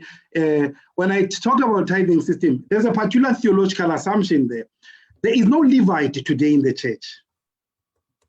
There is no Levite today in the church, right? There is no Levite today, right? So if there is no Levite, so whoever we've elevated to a status of a Levite, it's our own thing. That was the point I was coming from. There's no Levite. In fact, the correct understanding of the Bible, not Adventist theology, the Bible, will reveal to you that the Bible talks about 5 ministries in the book of Ephesians chapter 4. The Bible talks about evangelists, the Bible talks about teachers, the Bible talks about prophets, the Bible, and so on and so on. How we came to only focus on the pastors, I don't know where we get that. I don't know where we get that. But somehow you will see evangelists who preach in tents, who do door to door, being subjected to poverty, and one group of people not subjected to that, protected by a system. Those, and I've seen people personally. I've seen people personally. I have been a preacher in this church for 20 years. People refuse to even give me 200 rands as a student to say, can I leave? So that is where I was coming from, right? Because there is no Levite. 2 Peter makes it very clear. All of us are priests. All of us have got direct access to the throne. So we don't need anyone to take us to the throne. So the minister then becomes more administrative than spiritual, because all of us have got direct access through the mediator who is Christ, right? So from that theological position, no one can claim to be a Levite. So that was a strong theological point that informed that. So there could be tithing, but you must tell us who are you giving it to, because there's no Levite, right? So there's no theology, you don't have a Levite. If we push it further, we know the system of Levites was destroyed when Christ became the high priest. So we don't even need Levites. So the system is destroyed, we don't need Levites. We've got the one great high priest. And all of us are priests because we are part of the royal priesthood, right? So from that theological position, then you must tell us who are you giving the tithe to, and what is the theology for that? So I was coming from that theological position. I am not saying it is wrong to give tithe to the church. Give tithe to the church, but don't feed us false theology. That's all I'm saying. Tithe to your local church is a good thing, and send the money to the conference is a good thing. I support it 100%. But there is no Levite. So there's no Levite. If we agree on that, then we're clear. And then when I talked about imagination in that context, that the people who thought that pastors should be important, we may not agree with them. We may not agree with them. And we're not agreeing with them because we're disagreeable. We're not agreeing with them because we were not there when they agreed. And we're saying, let's imagine how we can structure this thing. You know? Let's imagine how we can structure. That is where I'm coming from. That's where I'm coming from. Right? So it was in that context to say, within that context of engaging each other, then there is that possibility, right? Right. Two, when we talk about church organization, we're not talking about something that comes from heaven. We're not talking about something that comes from heaven. You can read the Bible right now. Not even you're not going to find anything in the New Testament about church organization. If you look into the structure adopted by Adventists in the 1800s and look at the structure of the early church in the 1st century, 2nd century, 3rd century, 4th century, you understand? The church has been evolving. But now, why is the church not evolving? Why is the structure like this? And then my concern now, when it comes to a decent structure, is this simple one. If the institutions we are part of were imagined in the context of colonization and the context of apartheid, why are we not calling a spiritual convention to reimagine these policies in a context of a people who are freed from colonization and apartheid, so that these policies are now relevant to a people in a new political dispute. That's all I'm saying. That's all I'm saying, right? Okay. No, those people say, yeah, they come from the Old Testament. Look, I don't want to get into that. I don't want to get into that. I understand where that view comes from. I don't want to get into that. There's something else there that, you know, I know this view. I know these views that Jesus was a Seventh-day Adventist, views like that, right? Where you reduce Christ to what he leads, you know, what he initiated. Very problematic. I don't want to get into that. So there's no conference in the church. There's no conference in the Bible. All of these were inventions to organize the church. The minute we are free like that, then we can go to the conference and then start conversations with the conference. But we can't do that now. Let me make an example that's practical here. The church is democratic, right? I have never received one single report from a conference session saying we're coming to give you a report from a mandate we're taking to a conference. I've never been called, say, come, we're going to have a meeting to give a delegate a mandate. What is the mandate when they go to a conference? At the conference level, it gets worse. I don't even know when the union meets. The Union of Conferences, I've never even sent a mandate from my church, never. Let alone General Conference, I don't know who's representing me there. It's because the structure has become too big to be sensitive to the issues of the people on the ground. But what is surprising, we still have faith in such a big structure so that we can't even at a small scale, make it relevant to us. Make it relevant to us. You go to a church where people don't even have a church to build, right? They go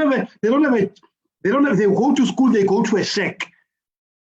Those people will not prioritize the building of a church. They will not prioritize that. Even when they've been tithing for 20 years, when they struggle to get money from the system to give to them. You know why? The church structure is not designed to empower local churches. It's not designed to empower them.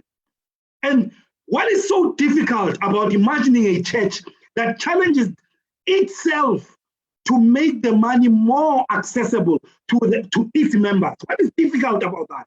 So in my imagination of a decent church, I'm imagining an institution that is easy for it to give back where it gets its primary funding. So that was the basic idea I was grappling with. I know people who've built churches for 25 years, and they got what, 80,000 from a conference that they tithe to about 250 for the past 10 years or so, and they get 80,000 to help them with a roof. And you tell me, what's the logic of that? What's the logic of that? So those are things, and the challenge is that I'm saying, can we imagine a much more financially empowering institution, right? So that was my point, not to get into tithe and all of that. Right? Policies are a human invention, and insofar as they're human invention, we can always reimagine them. We can always structure them. And I'm not sure we need a policy that applies to everyone universally. That's a colonial attitude that you can find a solution that fits everyone. That is why when the colonizers came here, they wanted us to dress like them, because there's only one way to dress. There is no need of a policy that is the same everywhere. Policies can be different relative to region, to the economic condition of a place and all of that. Let me show you one of the most disgusting things. If you go to America, there are hospitals in America. Very first world country, which already has got strong medical institutions. Come to Africa, where there's so much disease, we don't even have a hospital in South Africa that is accessible, that is even just for Adventists. Understand? And when you talk to Adventists in South Africa, they say, no. As Adventists, we've got hospitals. Have you been to an Adventist hospital? It's imagination, no reality. So when I'm talking about imagination, I'm talking about those kinds of things. We've got disease. Disease is, you don't choose disease, it's a part of who we are. The question I'm asking, what should a decent church be doing about the problem of disease? What should a decent church be doing about that, right? We've got poor people, a lot of poor people. I've got a lot of poor people. What should a decent church be doing about these poor people? We've got, I grew up in Soweto. An average family where I grew up was a single parent-led family. What solution does a decent church have for these kinds of families? So when I'm talking about imagining a decent church, I'm asking those kinds of questions. Those are kinds of questions that I'm asking. Right? I'm not saying the system must be thrown away, but I'm saying as individuals, there is a kind of imagination we must have to imagine the church and to make the church more inclusive, more relevant, and more useful for its members. And so really that's what I have in mind. Nothing radical, just something very basic. The question of racism is a serious problem. It's a serious problem. But the church has not had a way to deal with it. When I arrived in this church, they say Mandela refused to come to Fitzhenry's crusade in 1999, and Mandela's reason was that this church is still divided on the basis of racism. To date, can we say there's a difference? Can we really say there's a difference? I'm not sure we can say there's a difference. I'm not sure we can say there's a difference. I'm not sure we can say there's a difference. So these are issues. I mean, worse now, the most embarrassing thing is that the Black church got divided amongst themselves, fighting for what I can't tell you. And we now got TOC Albertine, TOC. We can't reconcile amongst themselves. In imagining a decent church, we would ask ourselves, if these people are ministers of the gospel, circumcised by the truth, why have they not been able to find each other and to forge a way forward? So those are kinds of things I'm raising. I'm raising those kinds of things. And let me give another example. The most embarrassing thing I've seen in the church is how even our pastors become ministers. I've seen how pastors, before they become ministers, they become beggars. You know, they go around begging for money. You know, it's a very embarrassing process. It's a very embarrassing process. And I've had to see some people who are close to me being subjected to that. And the question I was asking, if we need ministers as a church, as a local church, why haven't we found a model that we can use to identify talent and fund talent to remove this embarrassing process? A decent church would have found a solution to deal with something like that. A decent church would have found a solution. So these are things that when I'm talking about a decent church, I'm not just bashing ministers. I'm saying even our ministers, the kind of embarrassment they have to deal with when they have to deal with the kind of support they should be getting, because a decent church would have found a way to even empower them when they are exposed, right? So Mandela refused to attend what was that crusade in 1998 in Soweto, Vista, where Fitzhenry was preaching Harvest 1998. Mandela refused to come because the church is divided. And I was still new at the church at the time. I was surprised. I didn't know about this division. So, so for me, those are issues that I'm really grappling with. How to create a decent church. The kind of imagination you must bring into it. Let me make one last theoretical point. When I use decency as a normative category, by a decent church, I mean a church that does not humiliate its members. What I mean by a decent church, a church that does not humiliate its members. By humiliation, I mean a church that creates conditions that can lead individuals to feel injured in terms of their self-esteem and in terms of not being properly recognized. Part of what is involved in this decent church is that this is a church that does not dehumanize. Is a church that does not dehumanize, is a church that does not objectify, is a church, in other words, put simply, is a church that does not make you to feel inferior. Right? In other words, the church that makes you to feel like equally recognized as an individual. It's a place where people can call home. That's what I mean by a decent church. And this is a challenge to us individuals and to the institution itself. To say, how can we imagine a place like that? That when people say, they say, this place is really decent, I don't feel undermined. The way I am, I'm appreciated. Moreover, the institution empowers me. The institution empowers me. So that is where I'm coming from. I think I'm going to leave it at that. Okay. All right. Thank you so much, Doc. Guys, what's going to happen now? We're taking the last rounds of hands and we are closing off now. Ne? I'm starting. I'm going to hand over to Uchabu and I'm going to hand over to Uskumbuzo as well. Now, I want to pick up right where the talk left off. Imagining a decent church, practical solutions. What are we going to do now? Sai asked and says, well, it took us so long to wake up. We also posed another different, we say, why do we continue to sleep in that state? Doc took us back and he questioned, well, he went and he said, okay, here's the theology. How do you reconcile what you want to purport to believe with what the Bible says, right?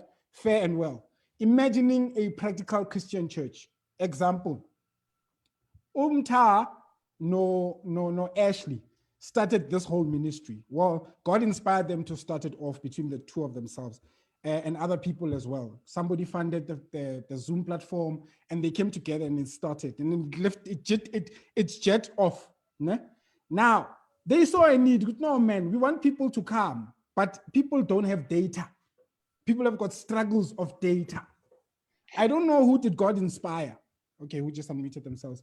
I don't know who did God inspire, but they came up with the concept, says, no, guys, let's have a data fund. That data fund is speaking to the fact, Guti, if you've got some money that you'd want to contribute so that people can come and be fed, right? Let's make sure that they've got money when they need data. They don't have data, we solve the problem. That is practical Christianity. Imagine if a project like that was to touch the whole of South Africa with the discipline that Umta and Ashley maintained. That would impact lives. That's practical Christianity. So essentially the talk for today is we are saying, guys, how do we become more impactful? How do we stop becoming aloof theologically and ideologically there, but practically we are far and we are not present? So many instances, Doc just raised a lot with how do you help a single parent household led family? How do you help people who've got transport issues? How do you let people who've got need for clothes and so on and so on? Examples vary. The question is, what are you and I thinking about right now in terms of moving forward? Or do we continue to hold on to the old status quo? That is the question. Now, that was my last comment. Ujabu, no school, no senso. These are your last comments, right? If you've got a last comment now, please kindly raise your hand. I'm going to just ask you to please speak your comment because I want us to at least close by 5 o'clock. Jabu, you are up. Yes. Hi, can you hear me, host? Yes, we can hear you, sir. Yes, I like the point that Doc raised before he left, that the Adventist church is the true church, but it is not the truth. And salvation, we get it from the truth.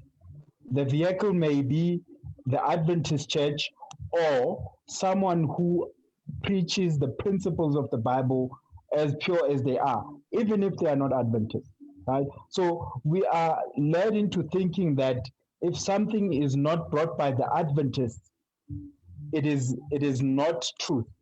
And the vehicle of salvation is Christ. Whoever preaches Christ preaches salvation.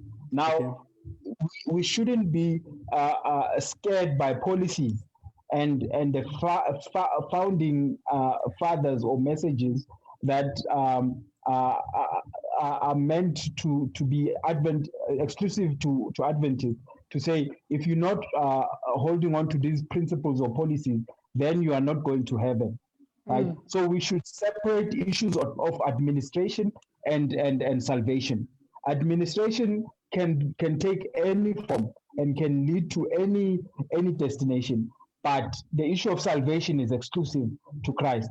Now, when we tackle the issues that of administration that actually aids to salvation, that are a vehicle to salvation, then we're not supposed to be scared to challenge policies, to say, if this policies doesn't serve us, then we should say that, hey, this is what we want to do. Then we imagine, with the imagination of the church that serves serves the people of Africa, serves the people of America, we can agree to have different policies, but as long as they serve the people, for us to aid them to salvation, right? So to alleviate poverty, to alleviate issues like health, like anything. So if we need to establish a health center in Africa and we decide to say, but the policy doesn't allow us to use the only source of funds we have, then we say, no, this policy doesn't serve us. Then we would say, we create a policy that says, let's take the only source of funds we have, even if it's tight. We build a hospital that will serve our people. And the gospel allows that. The gospel allows to say we should serve the purpose of Christ, right? And to wrap it up, we need to be people who are thinking individually and for our own good, right? God has given us minds so that we do not become dependent on other people. So hence there even many verses. I think the middle verse in the Bible, I think it's in Psalms 108. It says, "Put not your trust in men," or it has that same connotation to say, "Put not your trust in men." So if you leave everything to another person to think for you, then you'll find yourself disgruntled in any way. So we need to have independent thinking and also to be able to aid ourselves, to help ourselves. So we need to unite and come together and help ourselves to grow to the point where we want to see ourselves and where God aids us to go. And on the comment of empowering each other, I mean the issue of the comment that you raised just now, right? We can even approach these companies, the mobile companies. It's, guys, we have this thing that is running. You need to zero rate our URLs. If it's a URL that we have, say zero rate it, and this is for the community good, and approach them and say, this is a challenge to you. That is individual thinking. Instead of depending on the church, we now start to be self-dependent, not self-sufficient, but dependent, and we aid the church to aid us, right? And if it's lacking in its policy making, we aid them as well to say, but guys, you have not included us. Then we need to revisit this and say, this is what our needs are. So it's not a problem of we don't want to associate with the church, but we want the church to be us, not to be independent of us. Thank you.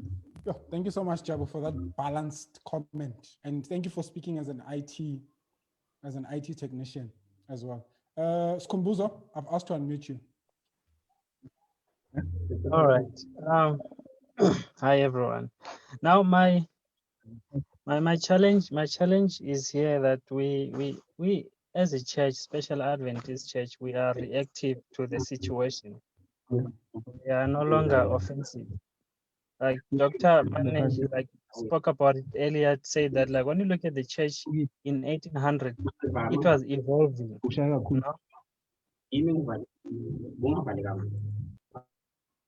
Sorry about that. You can continue.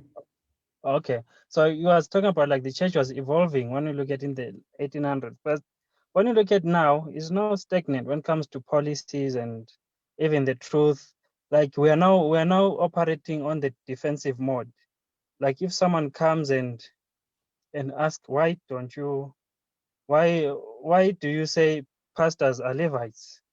You become so defensive to what you were taught, and then as a result, like we don't grow as a church, and they look at you as you are rebel, And there was this other church where I was invited to go and share, and I just appeared there without a tie, and they they said I cannot stand in front of the church without a tie, and the elder was so unhappy about it. Was disappointed on me, like, no, young man, I heard you speak and all that. I thought you had all the truth, and this is this. He was so disappointed in me, and then, well, that was fine. But like, because that mindset, like we're no longer like, I don't know whether it's the Adventist thinking or what, but like we are no longer. It seems like we're no longer allowed to grow beyond what we know.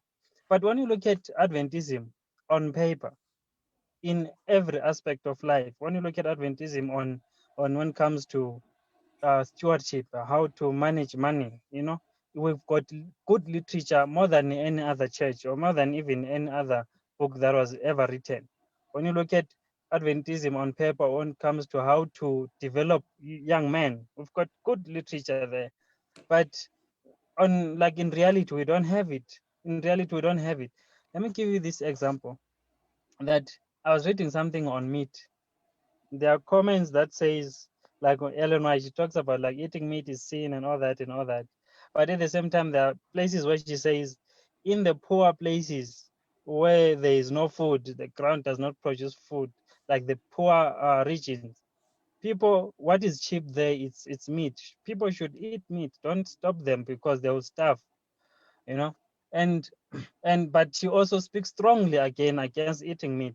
So it shows that like when it comes to these policies, they are regional, like they're not necessarily regional, but like they have to deal with the situation or the need of the people. Now, from what I gather from this lesson is that like the church that Doctor is talking about, that we must imagine it, is the church that supplies the needs of the people, not really that supplies the leaders on top, So that's when comes the tithe issue, the tithing issue. So this is the problem, that we were given the gospel that well, take the world and give me Jesus. But now when young people wake up and say, no, I also want the world, I also want Jesus, and now the church, even the policy, they will start telling you about the policy and the church manual. But in reality, the church should be on top of the world. What do I mean by on top of the world? Like when the world they want to know how to govern the world, and they must come and learn from Adventism that, okay, you govern your organization so well. Can you teach us how can we govern South Africa? But unfortunately, our policies, they were reactive to how maybe how the world governs itself. Like as you spoke about, the policies were being made during the time of slavery, and it supported slavery then, and it supported slavery. So now, as a result, even the policies that are there in the church now, they are not really from, they are not 100% biblical. I don't want to go astray too much, but they're not 100% biblical. They are just reactive to how the world is running. So when we call the same idea, when we say like the same idea of let's be reactive to the situation, like now, let's not say the policy of dress code. It should not, if it's working in America or in Europe, it should not be enforced in Africa, because we are different. We live in a different way. Like give you one more example, then I keep quiet. Like there are those people who wear gowns, who believe that wearing a gown makes you look holier. The other churches that wear white gowns. But if you look at to the theology of that, or the reason of wearing gowns, even why Jesus wore those gowns, is because the region where he stayed was very hot. You cannot wear a jean in those places because it's going to damage your skin. So to wear a very loose cloth, and the color, the choice of the color, it's white, and white is reactive, like it doesn't absorb heat in those places. So if you take that policy and say like, okay, since they are wearing white there, let us also wear white gowns here, it doesn't work. So I think Mina, what my take home lesson is that we should have a church that is reactive to the situation of the people and helpful to the local church members first, and also to the community at large. Thank you. Thank you so much, School. Thank you for that. You encouraging proactiveness than for us to be reactive. All right. So what's going to happen now? Senzo and Ndlovu, you are the Ndlovu, you are the last two people that are going to speak. No? And then after that, I'm going to ask Dr Motsamai to give us deliverables. Wrap it all up. Send us packing based on the theme and what God has touched you to inspire us on, and pray for us that we'll be active in that regard. That's you. And then thereafter, I'm taking it back to Umtala with prayer. Okay? So it's Senzo, Umtala Ndlovu, Doc, wrap it all up, and back to you, Umtala Ndlovu. Please close for us with prayer. And then thereafter, again, we can have a free for all. Senzo, I've asked to unmute you. Yeah, can you hear me? Yes, sir. Yeah, I think another concept of a perfect church would be that if you look at how Israel used to operate business-wise, what they did is that God will empower them to have businesses and all those kind of things. They will support each other and all those kind of things. And strangers will come actually to Jerusalem. That's why every time on Sabbath, there will be a command to close the gates so that people who came to trade, who come to trade, mustn't come and trade on a Sabbath, because the people of God were blessed. You understand? They were trading. You know, they were very blessed. But we come in. Why the church whereby I don't understand how the church operates. And I don't know if it does that. But we have business people in the church. We've got schools in the church. We've got businesses that the church can actually use the services. They don't have to go and get people from outside the church to actually build a structure or actually do some certain things, like almost anything. They can actually help their members and say, we have a grass that needs to be cut, we have a staircase that needs to be built.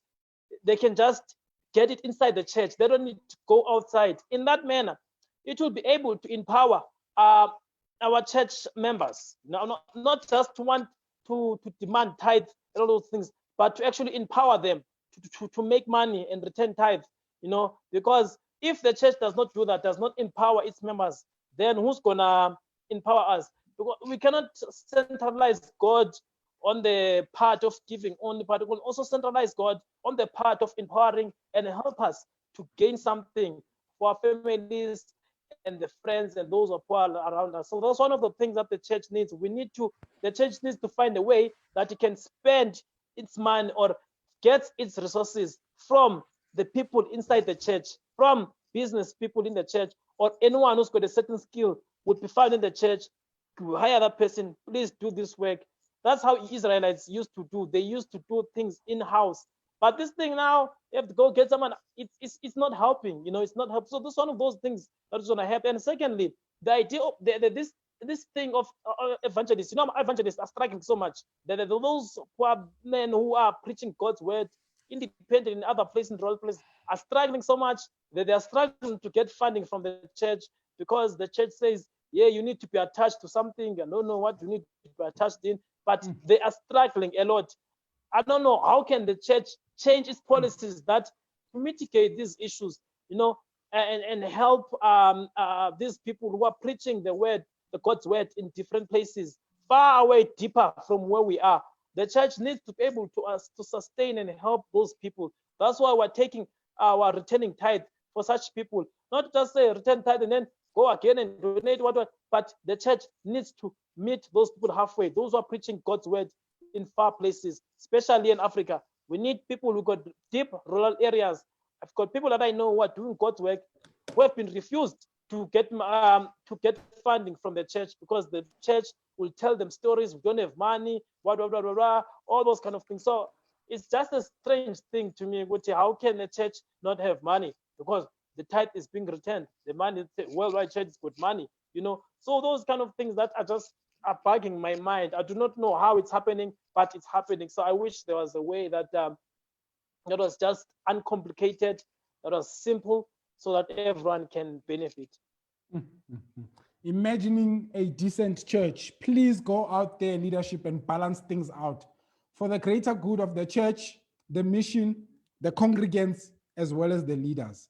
Babu Ndlovu, please go on, make your comment, and then I'm gonna need you to come back again and close for us in prayer after Utogotela just wraps it all up for us. I've asked to unmute you, Dala. Good afternoon and happy Sabbath. Hello, how are you? I'm fine. Unfortunately, it's not Dala, it's Mrs. Ndlovu. Okay, ma'am. Yes, I have a few contributions. The Okay. first contribution is that I like to acknowledge the lessons that we are doing. I think we are learning a lot. And then my other contribution is that as we learn this lesson, can we come up with something that is going to help us to be more practical than just saying. And then my other contribution is that I grew up in a church where I was taught 10% tithing and 10% offering. And when that happens, the needy are being taken care of by the other 10% that is there. So you won't find a welfare person standing there in church and asking for donation for food, because the church knows how to tithe, the church knows how to offer. And the other contribution that I have is that the Bible says they were reading and learning, but they never came to the knowledge or to the full understanding of Christ. It is because we learn, we read, we discuss, but we don't put anything into practically. And I'd like to say, when you're talking about how we help the needy, charity starts or begins from home. And when you are involved as a person, you are not going to blame the church, because you are also hands-on. And I'd like to say, when we say the church is not doing, I think we can say the church is not doing enough, but the church is doing something. Okay. Where I stay in my community with my family, every week I make sure I give something, not to the church, but to my neighbors. And they are not Adventists. But from that doing, I've brought more than 15 pathfinders to the church. And from that doing, we have parents that are now in church, and some are even serving as doctors through the ministry of helping the people around you. The Bible says the poor you'll always have. So as a person, you cannot be able to satisfy all the poor, but those that you are able to help, do so. Do not wait for the bigger body to help people. Help people around you and make a difference where you are. So I am saying to us today, whoever attends this lesson, when you leave here, go and ask yourself, who is in need of my help? And little things matter. Little things make people see who you are, because the Bible wants us to evangelize. We do evangelizing, not just evangelize.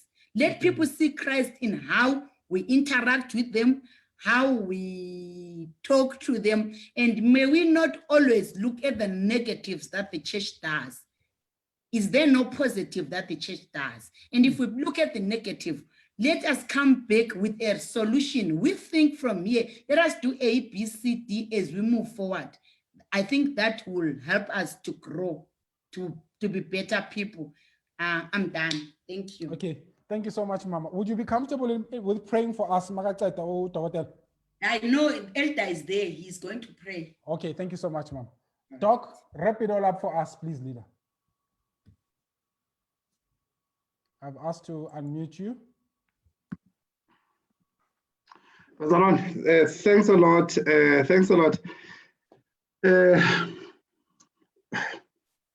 mean, for me, I think, let me start by saying one of the things that I find interesting is how quick we are to want to defend the church. I always, and we're not just like that. You talk about the ANC, people are quick to defend the ANC. You talk about the EFF, people want to defend. And for me, I think I find that to be very problematic. Because one, the kind of engagement I'm doing, it's any healthy institution must always be able to take a critical distance and evaluate yourself. Critical distance and evaluate yourself. And when you evaluate yourself, it's not so that you only see the negative. That's a negative way of looking at things. But it's to look at those things that require attention, and then you can improve on those things. You know, and it's the fear that we have that the institutions we are in may require that kind of improvement. So when I said a decent church, I'm coming from that perspective to say, take a critical distance and just imagine. I'm not saying go do anything, I'm not saying stand up here and do anything, right? I'm just saying imagine how things could be different. I'm inviting you to an imagination, how things could be different. And my imagination is of a particular kind. I'm not talking about individuals. I'm saying imagine a decent church. I'm not saying imagine in a church with decent individuals. I'm saying how could we as an institution do better? Do better. In other words, I'm saying if the Adventist church during apartheid had taken a different stance and fought against racism, our record today would be different. Our record would be different. But in that situation to say, but there were individuals who were not racist, you're not answering, we're talking about the institutions here. We're saying, what should the church at the Union in Bloemfontein has done at the heart of racism in Orange Free State? Has the church in Free State taken a stance to say, we are against racism? We are not going to divide our conferences on the basis of race. As an institution, what could have been our impact in the world? We could have led the world morally. In the TRC, as a church, we would have become a moral voice. We would have become a moral voice, but we couldn't, because as a church, we were fast asleep. We're sleeping. So that is why I'm saying the need to quickly defend ourselves makes us morally myopic. Right? That's a criticism that I'm making. Right? So, and I'm saying when I'm making this is to stretch. What is the church in Zimbabwe doing about the situation in Zimbabwe? What's the church in Zimbabwe doing? And what is the church in South Africa doing about a lot of Zimbabweans who come here and who become victims of all sorts, who become homeless, who are jobless? What is a decent church would have found a way to accommodate our migrant brothers and sisters. That's what I'm talking about. We would have found a way to imagine how to include these people. There's a fight between South Africans and Zimbabweans in the SDA church. There's a fight. The fight is that Zimbabweans want to take over. They think they know God. South Africans are saying, no, these people won't take over. They must go back home. What has a decent church done to deal with that situation? What has a decent leadership done to reconcile our brothers and to make this a home for all of us and to fight? That's what I'm talking about, that kind of imagination that is lacking, right? So that's why I'm saying, when I'm making this, I'm not talking here as a board person. I'm saying there is so much that the church as an institution can do, right? I'm not aware of a meeting that is said to say, how do we deal with these challenges that we're facing as a church? Right? The division among the Shonas and Debeles, even here in South Africa, what has the church done to reconcile these groups? That's what I'm talking about, right? The tribalism that we see in our churches as well. What is a decent church? How do we create a place where the salvation of human beings is a possibility and their moral redemption is also a possibility? So when I see you as my brother. I don't just see a Xhosa, right? When I see you, I see a white brother reformed by the gospel. These are issues I'm raising, right? So I'm thinking, what can the church, in terms of leadership, as an institution, what can we do? As an institution, what can we do, right? And that's why issues of policy become important. It becomes important, for those who believe in those kinds of instruments, right? So the very first thing is that number two, what is our stance towards marginalized groups? What's our stance towards this group? That's why I'm very passionate about this issue. What is our stance institutionally, not personally? I can tell you what I do every month personally. But imagine if the church itself, each church itself has its own budget. And this budget was prioritized as much as the tithe is prioritized. I mean, people feel guilty for not tithing, but they don't feel guilty for the other tithe, because even in their mind, it's not made as if it's important. But imagine if people were told that this money is important so that we take care of these marginalized groups, right? So when I'm saying imagination, I'm really calling us to start thinking about the world that we want to create. Let me make one important point why I'm talking about this. I'm talking about imagining a decent church because as Black people, we are never in a business of imagining and constructing everything. Everything that we have, we've inherited it from white people. That's why I'm talking about us. We need to start imagining because everything that we've inherited it from white people. We don't know how to build our own things. I'm not going to ask us to build anything. I'm simply asking us to imagine the thing that we might want to build. We are not known for building anything. We get things and destroy them. Now I'm asking us to start imagining what we can build. A church for our future. If Jesus doesn't come and our children have to go to a church, the question I'm asking us, what kind of a church will they go to? That we would have imagined and built with our own hands, with our own ideas. That is where I'm at. What kind of a pastoral ministry will they find? What kind of camp meetings will they go to if those things are still necessary? Will they still find Sabbath schools, right? So those are things that, so I'm really inviting us to a sphere of imagination so that we can create a better church that is going to be a home for a lot of people, right? Right? I want to get married to a Zimbabwean Adventist. I'll have a South African phobia. That's another problem. I don't want to get into that. But so fundamentally for me, the issue is that we need to imagine a church where everyone can be accommodated, right? And this imagination for me is quite personal. As a young boy, when I went to the Adventist church, there are certain things I wish could have been there. You know, the fact that I come from a poor home, I wish it did not matter. The fact that I didn't have beautiful clothes, I wish it did not matter. Right? The fact that I didn't go to decent schools, I wish that it didn't matter. Right? So those are questions that I'm asking myself. How do we create a church where those things don't matter today? How do we create a church like that today? So that is the crux of what I'm discussing. Right? That's the crux of, and this is the kind of imagination we can take back and start engaging our local churches. Start engaging our local churches, start engaging future leaders. How do we create a church that's empowering, that's inclusive, that changes